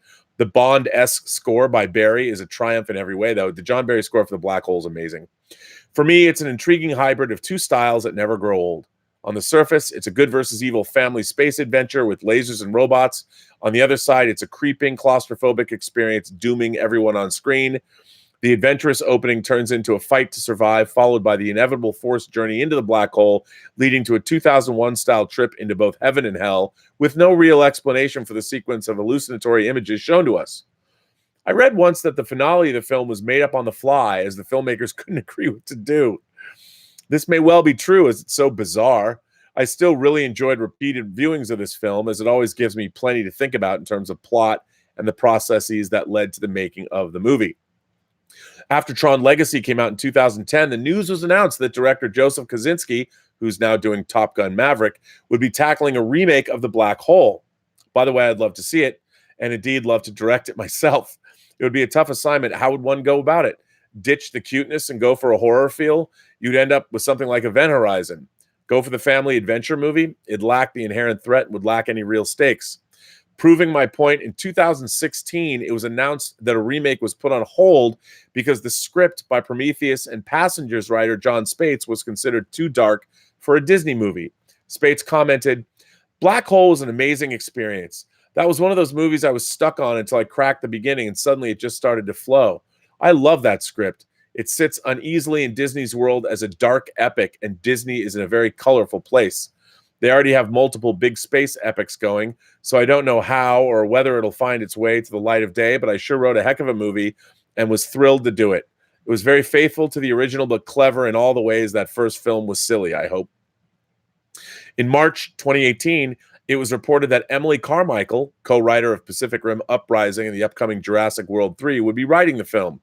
What she does with it, we can only imagine for now. I still enjoyed this flawed, confused, often unintentionally silly movie, and that, I think, it's done its job of keeping me entertained for many years. Would love to hear your recollections, Rob. Terry. Well, Terry, I have to say, first of all, I like The Black Hole. It is very bizarre for a Disney film, and the plot is obviously, if people haven't seen The Black Hole, it's very elegant. It's very interesting to watch. Its science doesn't really hold together. The fact that the lead actors are all middle-aged, Ernest Borgnine, Yvette Mimay, Robert Forster, is it Joseph Bottoms, Tony Perkins of Psycho fame, and then you've got Maximilian Schell as Dr. Hans Reinhardt, and then Slim Pickens is and Roddy McDowell, and it's crazy. Evil robots.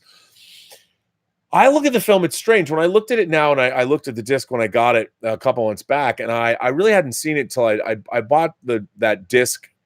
I think Anchor Bay actually put out The Black Hole, and the first version of The Black Hole, the surround channels were messed up. But I hadn't watched it since like 2004, and I like The Black Hole because it's so weird. It's just a weird, you can't believe Disney released that film. And I do love the look of it. I love the design of the Cygnus, which basically is a giant chandelier in space. It's very gothic. It looks, it feels like it's a space-going gothic cathedral. And you did bring up Event Horizon. Event Horizon, even the Event Horizon ship had to have been inspired by the Black Hole. It's almost like Event Horizon is what the Black Hole should have been. There's a lot of horror elements in the Black Hole, and John Barry's score is amazing. The theme is amazing. The effects are wonderful. And I like the Black Hole, but it is really goofy, and it doesn't really know what it wants to be. But it's strange. I mean, in the wake of Star Wars, there was a lot of oddities that were made, and I think the Black Hole is definitely one of them. And I'd love to see a remake of the Black Hole, a real remake that really delves in. You can take everything that's in the Black Hole and turn it into this really hard R gothic space horror film, which I think it really probably should be. But I don't know if anyone would ever deal with that. Who knows? I don't know. But yeah, we shall see. I'd love to see it get remade just to see what they did with it. Who knows? Hard to tell. Mark C is back again. And Mark C says, I hope you have Big Trouble in Little China and the Alien films on physical media. You won't be seeing it on streaming. Okay, Mark, are you really asking me if I have Big Trouble in Little China and Alien on physical media? Bruh. Come on, dude. Who are you talking to? I mean, how many times I owned Alien on VHS the day it came out, on magnetic video. Yes, on magnetic video. I probably owned, let's see, I've owned Alien 3 times on Laserdisc. How many times did I buy it on DVD? And of course, Blu-ray. And one of the bargains of this year was the 40th anniversary of Alien that came out on Blue. And yes, so I mean on 4K. So I have the Alien anthology on Blue, and I have Alien in 4K. So yes, and Big Trouble in Little China. I think I have an early version steelbook that I want to say I have a Japanese steelbook of Big Trouble. Speaking of vinyl, I pre-ordered the Big Trouble, the new Shout Factory disc that comes with the vinyl soundtrack. They've got Big Trouble in Little China. They have interviews with John Carpenter's bandmates, the Coupe de Villes, on that disc. So yes, I own. I can't begin to tell you how many copies of both of those movies. Many times have I bought those movies over the years. And yes, sir, I own them. I have multiple copies. This next letter comes from Mark Scarbeck. Hey, Rob. First, I want to apologize for my last letter. I'm such a fan of Star Wars that I got a little angry about all the hate nowadays. I also want to thank you for everything you do. You are my favorite YouTube personality. That's very nice of you to say. Your enthusiasm about all the things I love makes me want to move out to LA and try an interview to be a part of your show. Laugh out loud. Well, if I get more viewers and by the way, before I went on this show today, before Gilbert talked to me, I had 14,999 subscribers. I did. Let's see. Oh, 15,001. So if somebody is watching this channel, one of the 2 people that subscribed to me since I've been on was my 15,000th subscriber. And I want to thank everybody for subscribing to the channel. If you like these chats, please hit like, please hit subscribe. It's always good analytics for the channel. And I've been getting a lot of people. I got over 1,000 subscribers in the month of October, which is great. And I want to thank you for all that. Thank all of you new subscribers for being here and participating. And I see a lot of people both in the chats and also commenting on YouTube in the comment section. And also we've been getting a lot of people going to Facebook and joining the Post-Geek Singularity Facebook page. You are all welcome there. And a lot of more people are going to the website, theburnettwork.net, to send me letters. So check all of that out. So whoever you are, one of 2 people in the last hour, if you subscribed to the Burnettwork on YouTube, one of you became, let's just assume whoever did it, it's either one of you. Who knows who it is? But you were the 15,000th subscriber to Robservations or to the Burnettwork. And I want to thank you for that. Anyway, when I sat down first of all, let me get back to Mark Scarbeck's letter. When I was down in the dumps about anything, I watched the awesomeness that is Robservations. I'm sorry that the Jedi Knights of the Pacific Northwest lost tonight. Oh, so you were okay. But we have the Star Wars trailer coming and tickets are on sale. We are truly living in a great time. But to break off from the norm, Star Wars, Star Trek, and Marvel, I just wanted to talk about cinema in general. I love movies, not just epic sagas, but all films. I've seen Logan about 10 times, and I've only watched it in color once. For those of you who don't know, Logan was released in black and white in addition to color on home video. I've been a fan of black and white movies almost forever. I love the fact that you talk about all the classic movies. I can never debate movies with you because we all love the same things. I know I said I wasn't going to talk about Star Trek, but I own the original series on Blu-ray, good man, and still have not watched the enhanced versions. I can't wait for the new West Side Story movie. You pick a movie or series for us to watch, and I do just that. I know you haven't seen Stargate SG-1, but I would recommend it like the others because it's such a great series. Sorry, I went a little off topic. Back to general cinema. I think it's the studios nowadays that are killing these directors, not the general movies. I remember loving comics and the animated TV shows, but in all defense, the movies now, it's not like the studios didn't try comic book movies before. The Spider-Man movies of the 80s, the Hulk movies, Captain America, and Nick Fury starring David Hasselhoff. We had Batman films and Spider-Man films since then, but now directors are complaining. Times change, and so do the mass audiences. You can take your family to a Disney Marvel film, but rated R or gangster films are not something that will make billions. Times have changed. People will see what they like. Yes, I agree. I make a budget on films I will see in a theater, not because of the film, but because of the prices of tickets.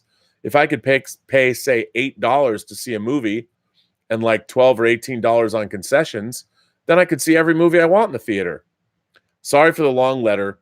You don't have to read this one, but it's just an apology and a statement. Keep up the good work, Mark. Well, Mark, why wouldn't I read it? That was a great letter. First of all, of course, you complimented me, which is, although I didn't know it when I clicked on it.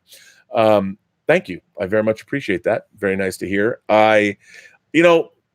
Again, I think the movie business right now is healthy. Exhibition is healthy. People are going to movies to see these big event pictures. People went and saw Downton Abbey. Now, you could say, I'm sure somebody can bitch and moan and say that, well, Downton Abbey is also a franchise picture. Yeah, but I think it might have even crossed 100 million domestic. That's really good. So for Downton Abbey fans, congratulations. I think that, hey, awesome for everybody, right?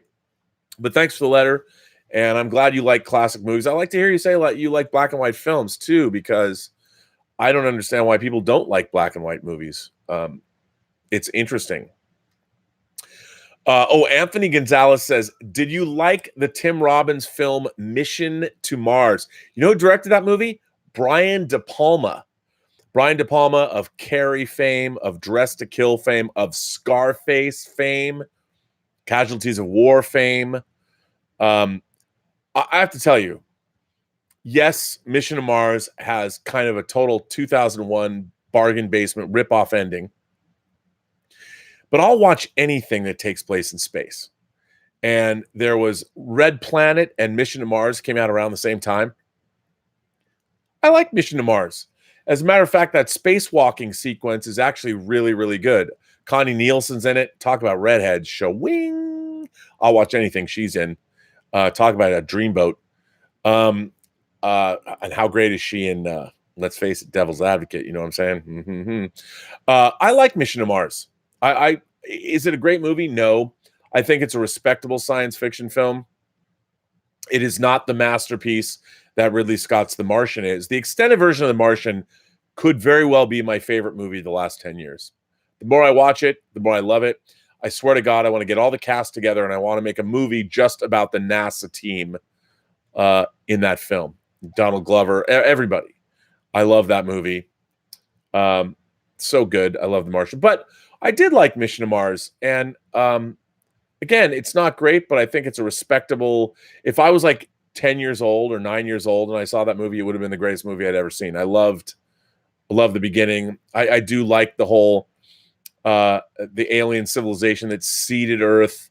It just gets a little like, oh, we've never heard that one before, but it's all right. It's almost as if it's almost as if Brian De Palma never watched a science fiction movie before, but he's one of those New York guys. So maybe he didn't, I don't know. But I actually met him once. I met him a couple times. I saw him every day, to be honest, when I was working on Bonfire of the Vanities, but I only talked to him twice. Actually, I talked to him twice. Interesting cat. He was impressed with how much I knew of his filmography without having to consult anything. And this was back in 1989-90. So there was no IMDb to consult. But he was a very busy man. Mark C says, I was trying to get you on the topic of Disney vaulting Fox films. Okay. For those of you who don't know, this story dropped today that no longer can repertory theaters that show old movies or bring revivals back, or if there's, say, a 40th anniversary of Alien, they will show it. Die Hard, a lot of people like to show it around Christmas time. All of the Fox movies are seemingly being vaulted by Disney. And a lot of people were up in arms like, oh my God, we're not going to be able to get these movies. I have a little different take on it. I think that right now, Fox it was absorbed, obviously, by Disney. I think Disney's still trying to figure out what's going on with, remember, they have to archive and figure out everything with the entire Fox library. And I think they literally are trying to figure it all out. I think they're still vaulting everything. They're figuring out what to do with it all. How are we going to incorporate this into the Disney assets? And I'm sure it's a monstrous job. And they're just like, hold your roll, just chill out. We don't know how we're going to handle this. And of course, Disney has always traditionally sat on their movies. They would do home video releases of something and then put it on moratorium for 5 years, and you couldn't get it after it's sold out. They've done that a lot. So I'm sure that they're going to do stuff like that with the Fox catalog. But on the other hand, they bought Fox to exploit that catalog. So I think it's going to be only a matter of time before they figure out what they're going to do with it. Look, for the most part, Alien. I see what you're saying, Mark, you were asking about did I own both Big Trouble in Little China and Alien are 20th Century Fox films, obviously. So is Die Hard. So is French Connection. Obviously, Star Wars was too. Buckaroo Banzai was Fox, but I think it's probably reverted back to its original copyright holder. But yes, Fox's library is deep and wide. And who knows, even All About Eve, Criterion's putting it out. I hope they're still putting it out. But I don't know. I just think it's going to be a little bit of time. They're going to figure out what are they going to do with it all. Disney's been putting out a lot of stuff on 4K. It's like they're throwing a bunch of stuff out there with very little fanfare. They put out The Lion King, the original animated Lion King, on 4K. I mean, 5 years ago, they would have taken out ads and shot fireworks into the sky to tout the release of Lion King, but they didn't really do that, which was odd. But again, I don't know. I mean, look, everything's moving to streaming. Disney, I'm sure if Disney could get rid of physical media, they would. And I have to say, that's what Disney Plus is. Disney Plus is going to phase out physical media.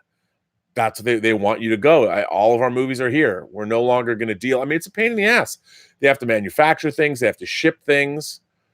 I'm trying to buy anything from Disney that's out that I don't have, especially stuff in 4K if I can afford it.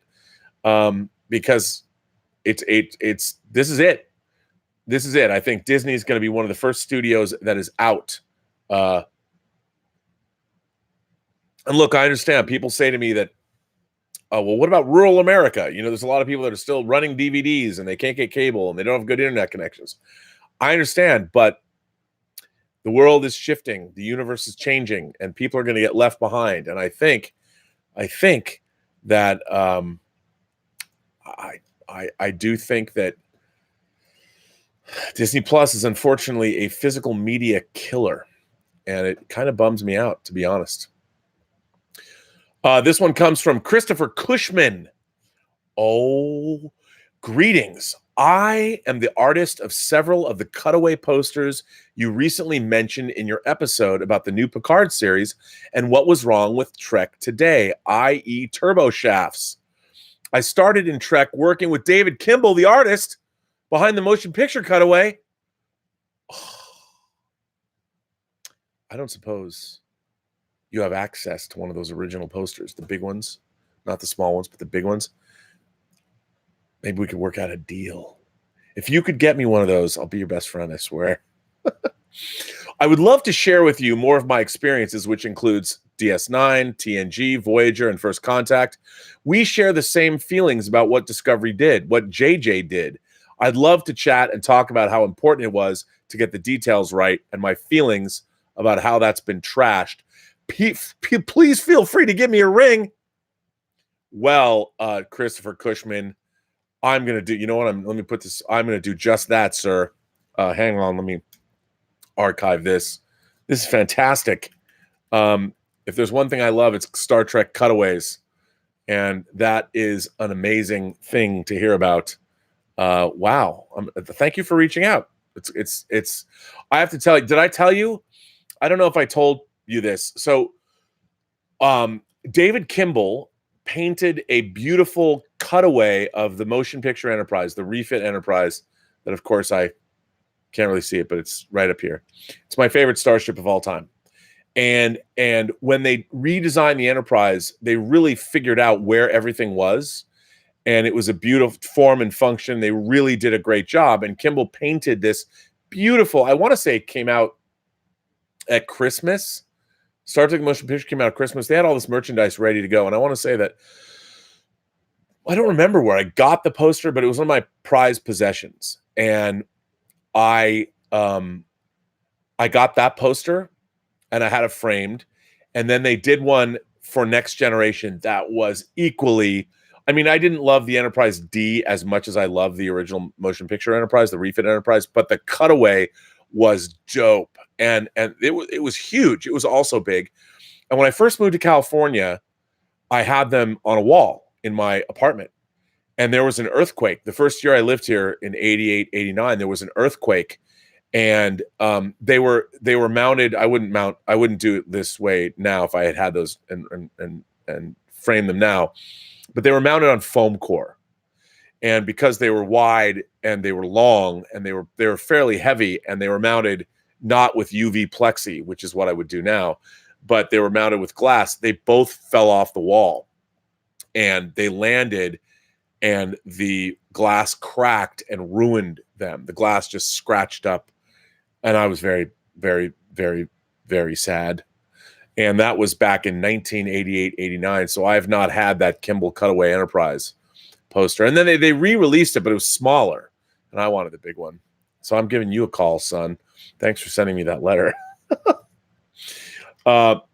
This letter comes from Joe Fawley. No, it's Fowley. Joe Fowley. Joe Fowley, I think. Fawley. Joe Fowley. Hey, Rob, hope you are feeling well as the day is young, depending on when this is being recorded, of course. Ha, ha, ha. Warning, minor old school Godzilla spoilers. I am a fan of cheesy cinema. From the Goosebumps television show to The Room, I'm also a Godzilla fan. However, as a fan, admittedly, my knowledge is pretty weak. I grew up on Godzilla, King of the Monsters on GameCube, the Matthew Broderick film, the animated series, and even have a memory of a Godzilla laser tag event. That's not all real Godzilla, dude. Come on. When I tried to watch the old films as a kid, they put me to sleep. What?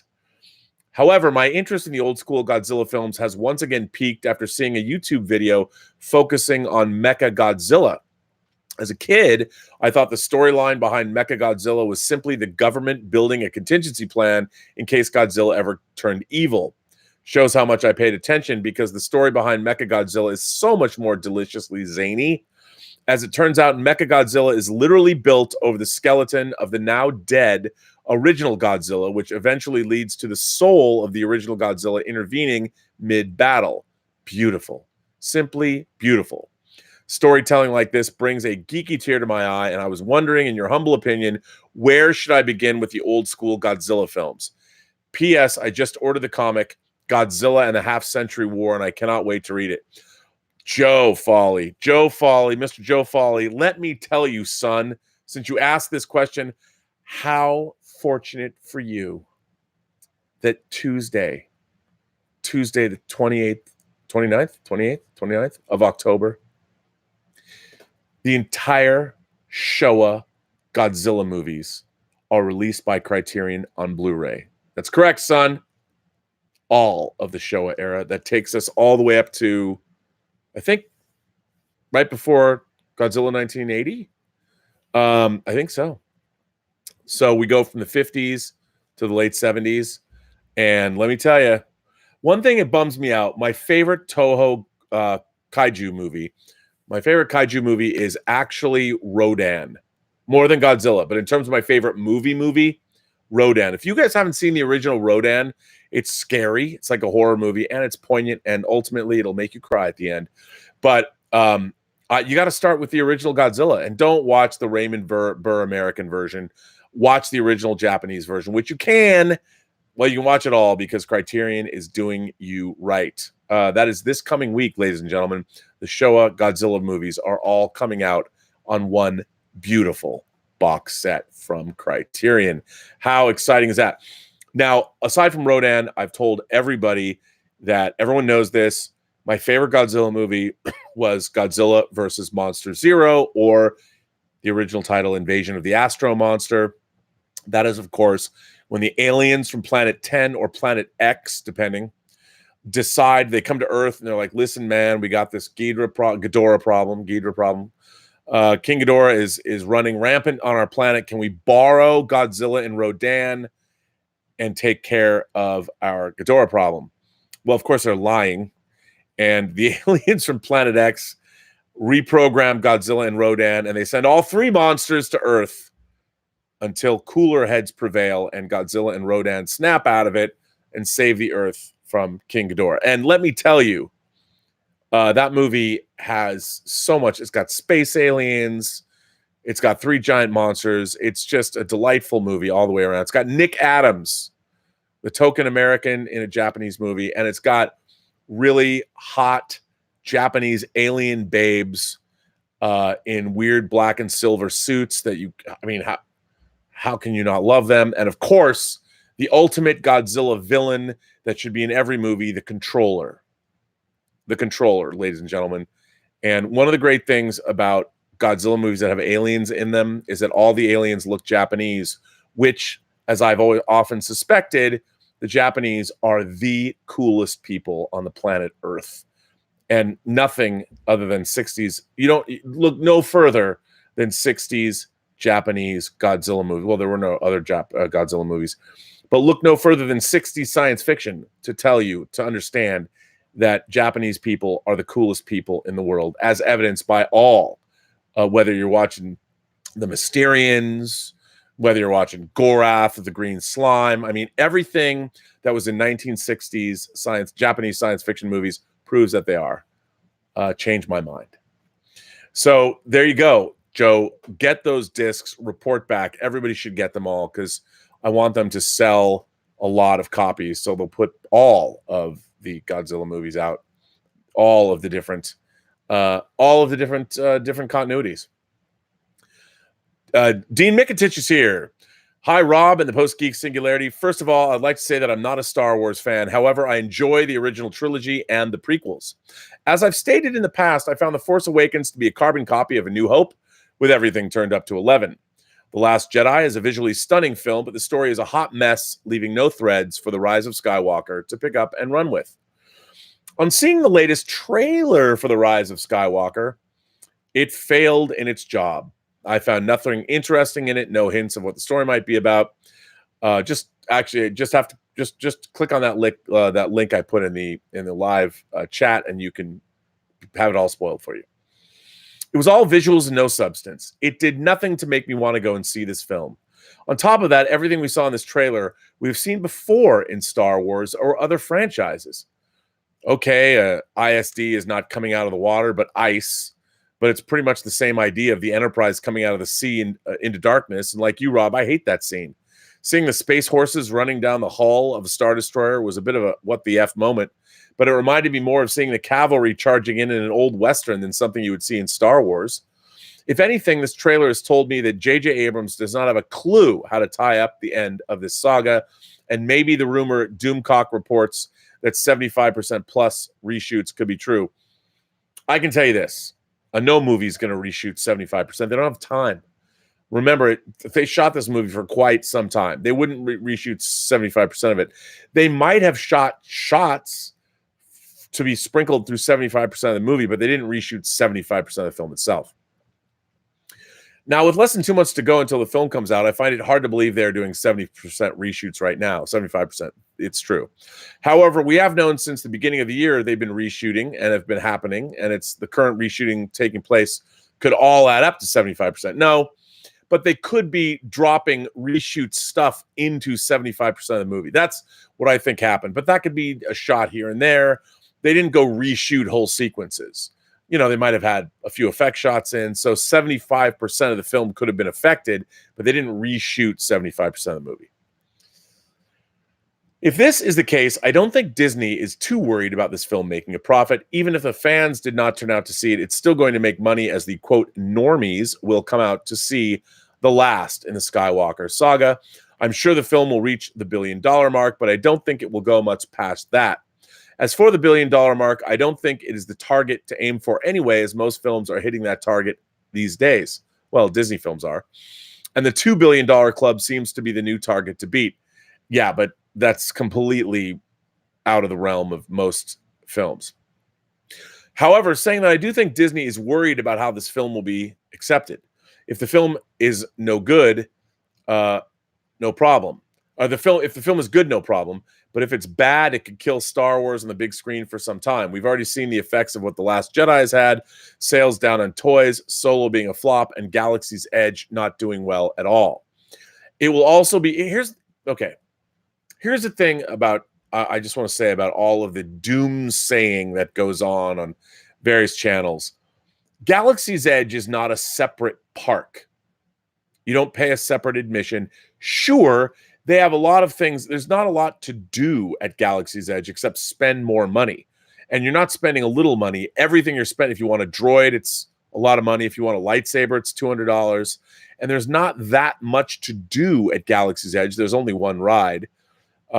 If they get Rise of the Resistance going, it'll probably do much better. But, it's part of Disneyland. And what they've done is they've jacked up the price for the whole park. It's just really, really expensive. So, and Galaxy's Edge is also very expensive. So, it's a function. It's an overall function of what Disney has done to their parks, not just Galaxy's Edge. And as far as toys go, the reason toy sales are down is because kids are playing with things other than toys. They just are. I mean, I don't collect small Star Wars action figures. I'm a middle-aged man. I probably shouldn't. I just collect Hot Toys 12-inch figures, which are hideously expensive, but they're awesome. Although I've noticed you can get if an original series, trilogy figure comes out, it's far more popular than anything from the prequels or the sequel trilogy, because you can still get most of the stuff from the sequel trilogy. Heck, you can still get a Captain Phasma figure from Hot Toys. It's not sold out. It will also be interesting to see what effect this film will have on J.J. Abrams' career if the film is bad. Will Warner Brothers be happy they've spent so much to get him when he can't stick the landing on one of the world's biggest franchises?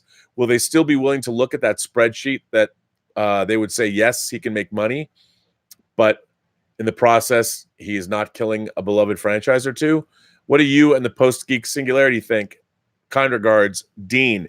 Well, first of all, Dean, I wouldn't worry about Star Wars just yet. I think Rise of Skywalker is going to be huge. Obviously, ticket sales were huge. And, I keep having people talk to me about Disney buying tickets and inflating the sales. Studios don't do that. Not only do they not do that, they don't. When studios, let me explain how studios work. Studios do not have some unlimited vault full of money that they can just go spend. All of their money is accounted for. Now, let's just say, for the time being, that there was a division. I guess it would probably be the marketing division of a studio. The marketing division would be the division that would be buying tickets, if that was something, and it's not.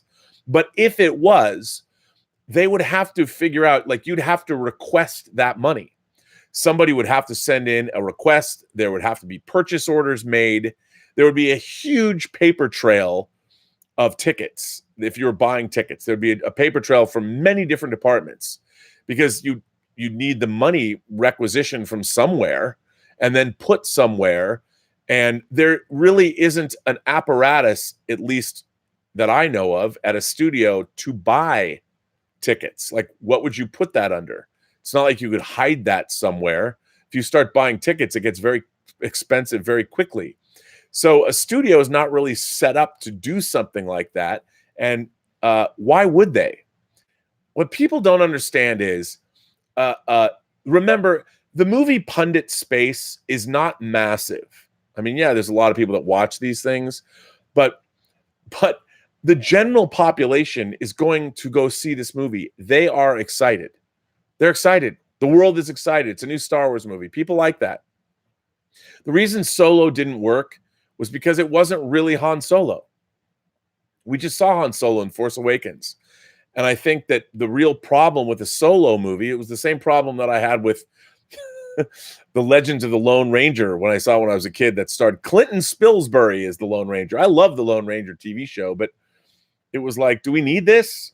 Nobody was clamoring for a Han Solo movie that didn't actually star Han Solo. We just seen Han Solo. I think that's the reason why it didn't do as well as it was supposed to do, because it just wasn't Han Solo. I liked Alden Ehrenreich playing Solo, but it wasn't that good. I think if they'd made an Obi-Wan Kenobi movie instead, it would have been a huge hit. So who knows? But look, I think that Star Wars: The Rise of Skywalker is going to do just fine.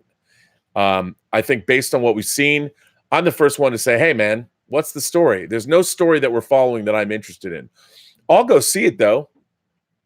Why wouldn't you go see it? Like, I'm going to go see a Star Wars movie, just like I go see a James Bond movie or a Star Trek movie. I'm not going to, I won't hate on it. You know, Justin Lin, after all, directed Star Trek Beyond.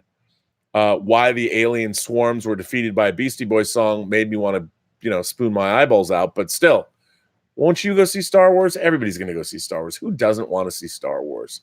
We all want to see Star Wars. I hope it's good, even though I know all the spoilers. Fine for me.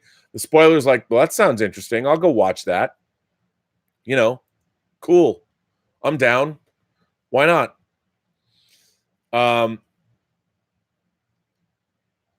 Let's see. This one comes from Chris Bravoto. This is a long one. This is a good one. I'm going to read this. Hang on. Let me just see if anybody has anything to say. Then I'm going to read Chris Bravoto's letter. Rick Berg sent in a super chat. Thank you, Rick. I appreciate that. Mark C is back again. What's the deal with Godzilla versus Biollante? I think it's the only out-of-print film. I've heard that. I don't know. Again, it's got to be a rights issue. Who owns what and when? I mean, that was a different part of the Godzilla saga, a different continuity. But I have Godzilla versus Biollante. Maybe I only have it on DVD. To be honest, I'm not totally sure. I don't know. I love Godzilla versus Biollante. For those of you who don't know, I've said this once before. There is, and these are one of my favorite things on YouTube back when it was new. Cinemassacre, that's still around, the Cinemassacre channel. Cinemassacre did this. Cinemassacre's Monster Mania Godzillathon. I was doing an impression of the guy. If you guys want to go back and thoroughly want to learn all about Godzilla, you have to go back and watch Cinemassacre's Monster Mania Godzillathon reviews. They're only like 5 minutes each. They're hilarious. I love them. And if you only want to watch one, watch the one Destoroyah. Watch the one about Godzilla versus Destoroyah. Destoroyah, you got to watch it. I'm laughing now as I think about it. It was done like 10 years ago. You got to check it out because it's hilarious. All of them are great, though. If you want to learn about all the Godzilla movies, Cinemassacre's Monster Mania Godzillathon videos, you got to check it out. But I don't know what's up with Godzilla versus Biollante. That's I don't know. We must find out. We must find the answers to these questions. Chris Pravoto is here. Chris Pravoto says, "Good day, Mr. RMB.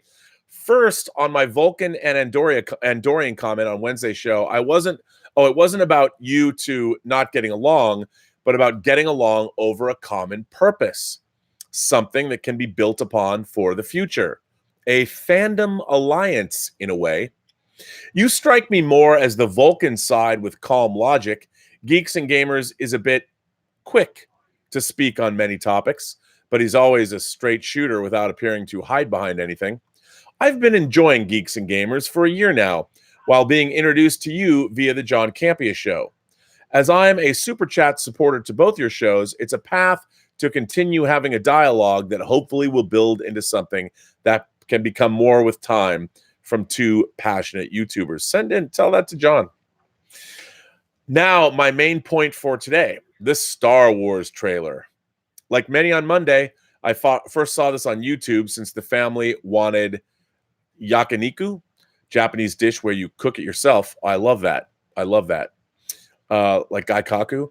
That night, instead of working on homework for my college classes or rewatching of Deep Space Nine Season 7 again, I began to see reactions, breakdowns, inputs, and discussion blowing up on YouTube that Monday, trickling into Tuesday. A primary theme I saw from people was that it was a trailer of meh, nothing amazing, no money shot, just a visual explosion of what the F moments. There was some hook of C-3PO, R2-D2, the Tantive 4. You know, I always call it the Tantive, but Kevin Rubio told me it's the Tantive 4. What is the ruling on this? Is it Tantive or Tantive? I've always said Tantive. A Tantive 4 style ship, a B and Y wing, the Falcon for nostalgic purposes, 3PO, who let's not forget that Lucas gave him the first line in A New Hope and the final line in Revenge of the Sith. Got the main dialogue in the trailer, which was somewhat fitting. Training for Rey so people could see either she trains or why she's already proven she doesn't need it. Several voiceovers, billions of ships, kick-ass Ghost. Kylo doing some odd spin move of the lightsaber that brought it near his hip while walking. Blah, blah, blah. Lots of visual pop. Tons. Visually, it was an amazing trailer. Character depth and storyline, well, that left a lot to be desired. From a business and market side now, even if rumors hold water of truth for reshoots, and maybe the reshoots are digital more than with people, look, like I told you, they did do reshoots, and they made a lot of use of the technology they were using for The Mandalorian because they could do it quickly. What if this mass-up trailer is meant to be... What if this mashup trailer is meant this way to get the buzz going? Casual fans will see it and say, wow, that looks amazing. Deeper fans will drive up algorithms online with dozens of daily postings from multiple sources that focus on the nitpicks. Maybe it was meant to be shallow on story. Maybe the rumors of this or that are to build chatter, all the while keeping the story cards closer to the vest. Force Awakens to Last Jedi, Disney probably feel that they left $735 million on the table in box office sales, and they know this. So instead of shelling out the story, which might be somewhat weak, they're pushing the chips in on a visual bluff. The movie will make $1 billion easily, but I'm sure they want that $2 billion again. I believe Disney wanted a trailer to visually foreplay the fans, all the while keeping us fans blindfolded in anticipation. Some can handle the tease, some can't. Main fans know the dramas and rumors. We know the EU, but this isn't our Star Wars now. This is a Star Wars for a new generation they want for the long term to a global audience. To me, put the meh aside. I truly believe it did the job. Maybe I'm being hopeful and optimistic with the closing of the Skywalker chapter, but when I watch this again with a business mindset for getting butts in the seats for a thrill ride, I think it won. Thank you. Chris. P.S. Yes, you and the rest of the world demolished my last name. I've just come to accept it for several decades now. Chris Pavoto. Oh, Pavoto. It's Pavoto. Chris Pavoto. Do I say Pavoto? Chris Pavoto. Yeah, isn't it? Voto, like vote. I don't know. We'll have to see. Well, Chris, first of all, I think you're right. Did I think it was a good trailer? No. I didn't think it had a lot of action in it. But what's really interesting is I don't care that Rey is training. We have these two trailers. One of them had Rey jumping up above a TIE fighter, or TIE interceptor or Kylo Ren's, whatever it is. And she's like training in the desert, and then she's training in the woods, and then she's training in a Death Star or whatever she's training in. I don't care. Like, what does that have to do with anything? I don't care that she's training. I would assume she's training. If you're like soldiers, or it'd be like watching her train would be like watching a soldier go to a shooting range, or watching a police officer go to a shooting range and practice shooting, which I don't know. I've never been a cop, but I would assume that cops practice shooting a lot.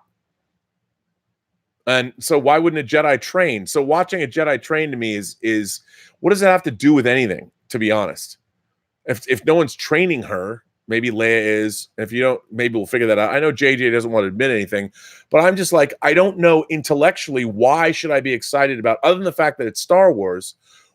I need an intellectual hook to make me interested in seeing a movie. You got to tell me something about it, something. Just because there's Star Destroyers like in ice somewhere, which I think is like the dumbest thing ever, but okay. Do we have to keep seeing? Why do I have to keep seeing spaceships, capital ships rising from someplace? Why does J.J. Abrams love that so much? And I can't help but get the feeling that he just looked at a bunch of really cool production art, pre-production art. Like we'll see it in the art of the Rise of Skywalker, and there'll be images there that JJ really liked this, and yeah, we're going to put that in the movie, and we'll back into it. It all smacks of that to me. But I want it to be good. I want everything to be good. I do. What do you guys think? I don't know. Well, ladies and gentlemen, aside from Gilbert interrupting this chat, and I want to thank all of you for surviving that and allowing and listening to me. I was a little scatterbrained to begin with. I had a plan, but I tried to stick with it. I've been scattered all day, but I want to thank you for being here. I want to thank you.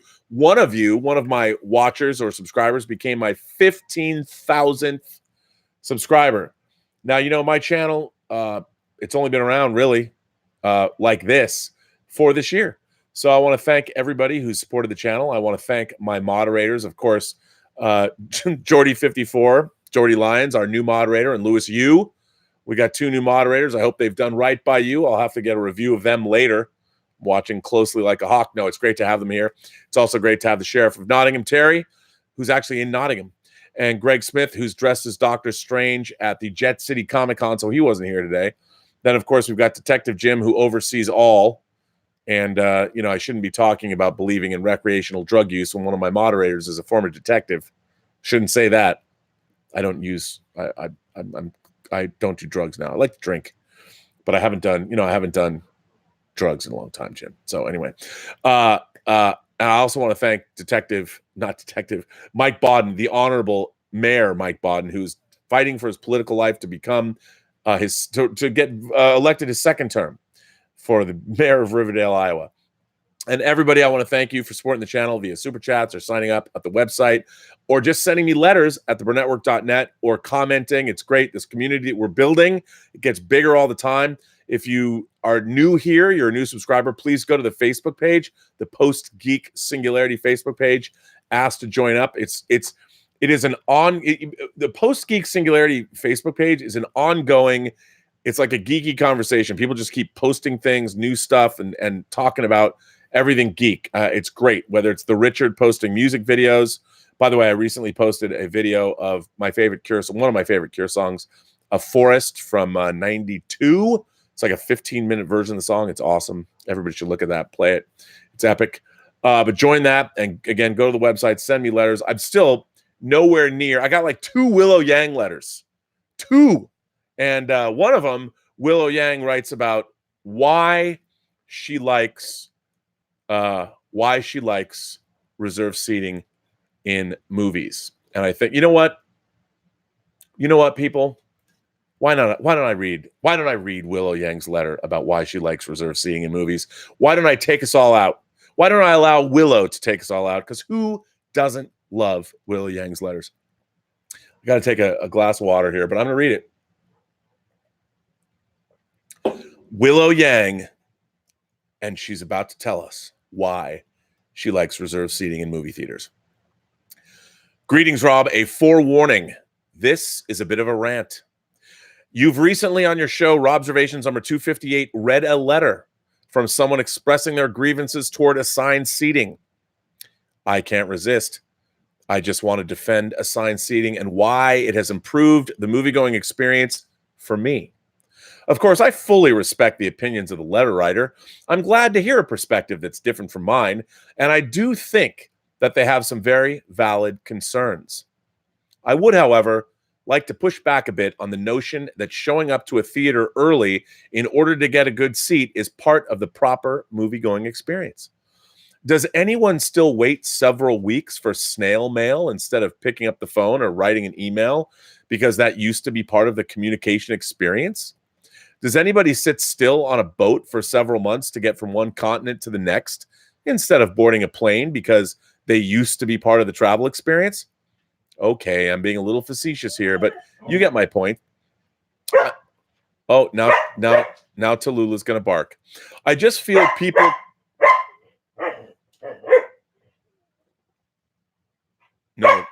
No, Tallulah. I just feel that people can be quite recalcitrant to change, even if that change is clearly beneficial. Moreover, having no assigned seating is very much an American and unfortunately Canadian experience. From my understanding, a lot of other countries have implemented assigned seating decades before we have here in North America, which is true.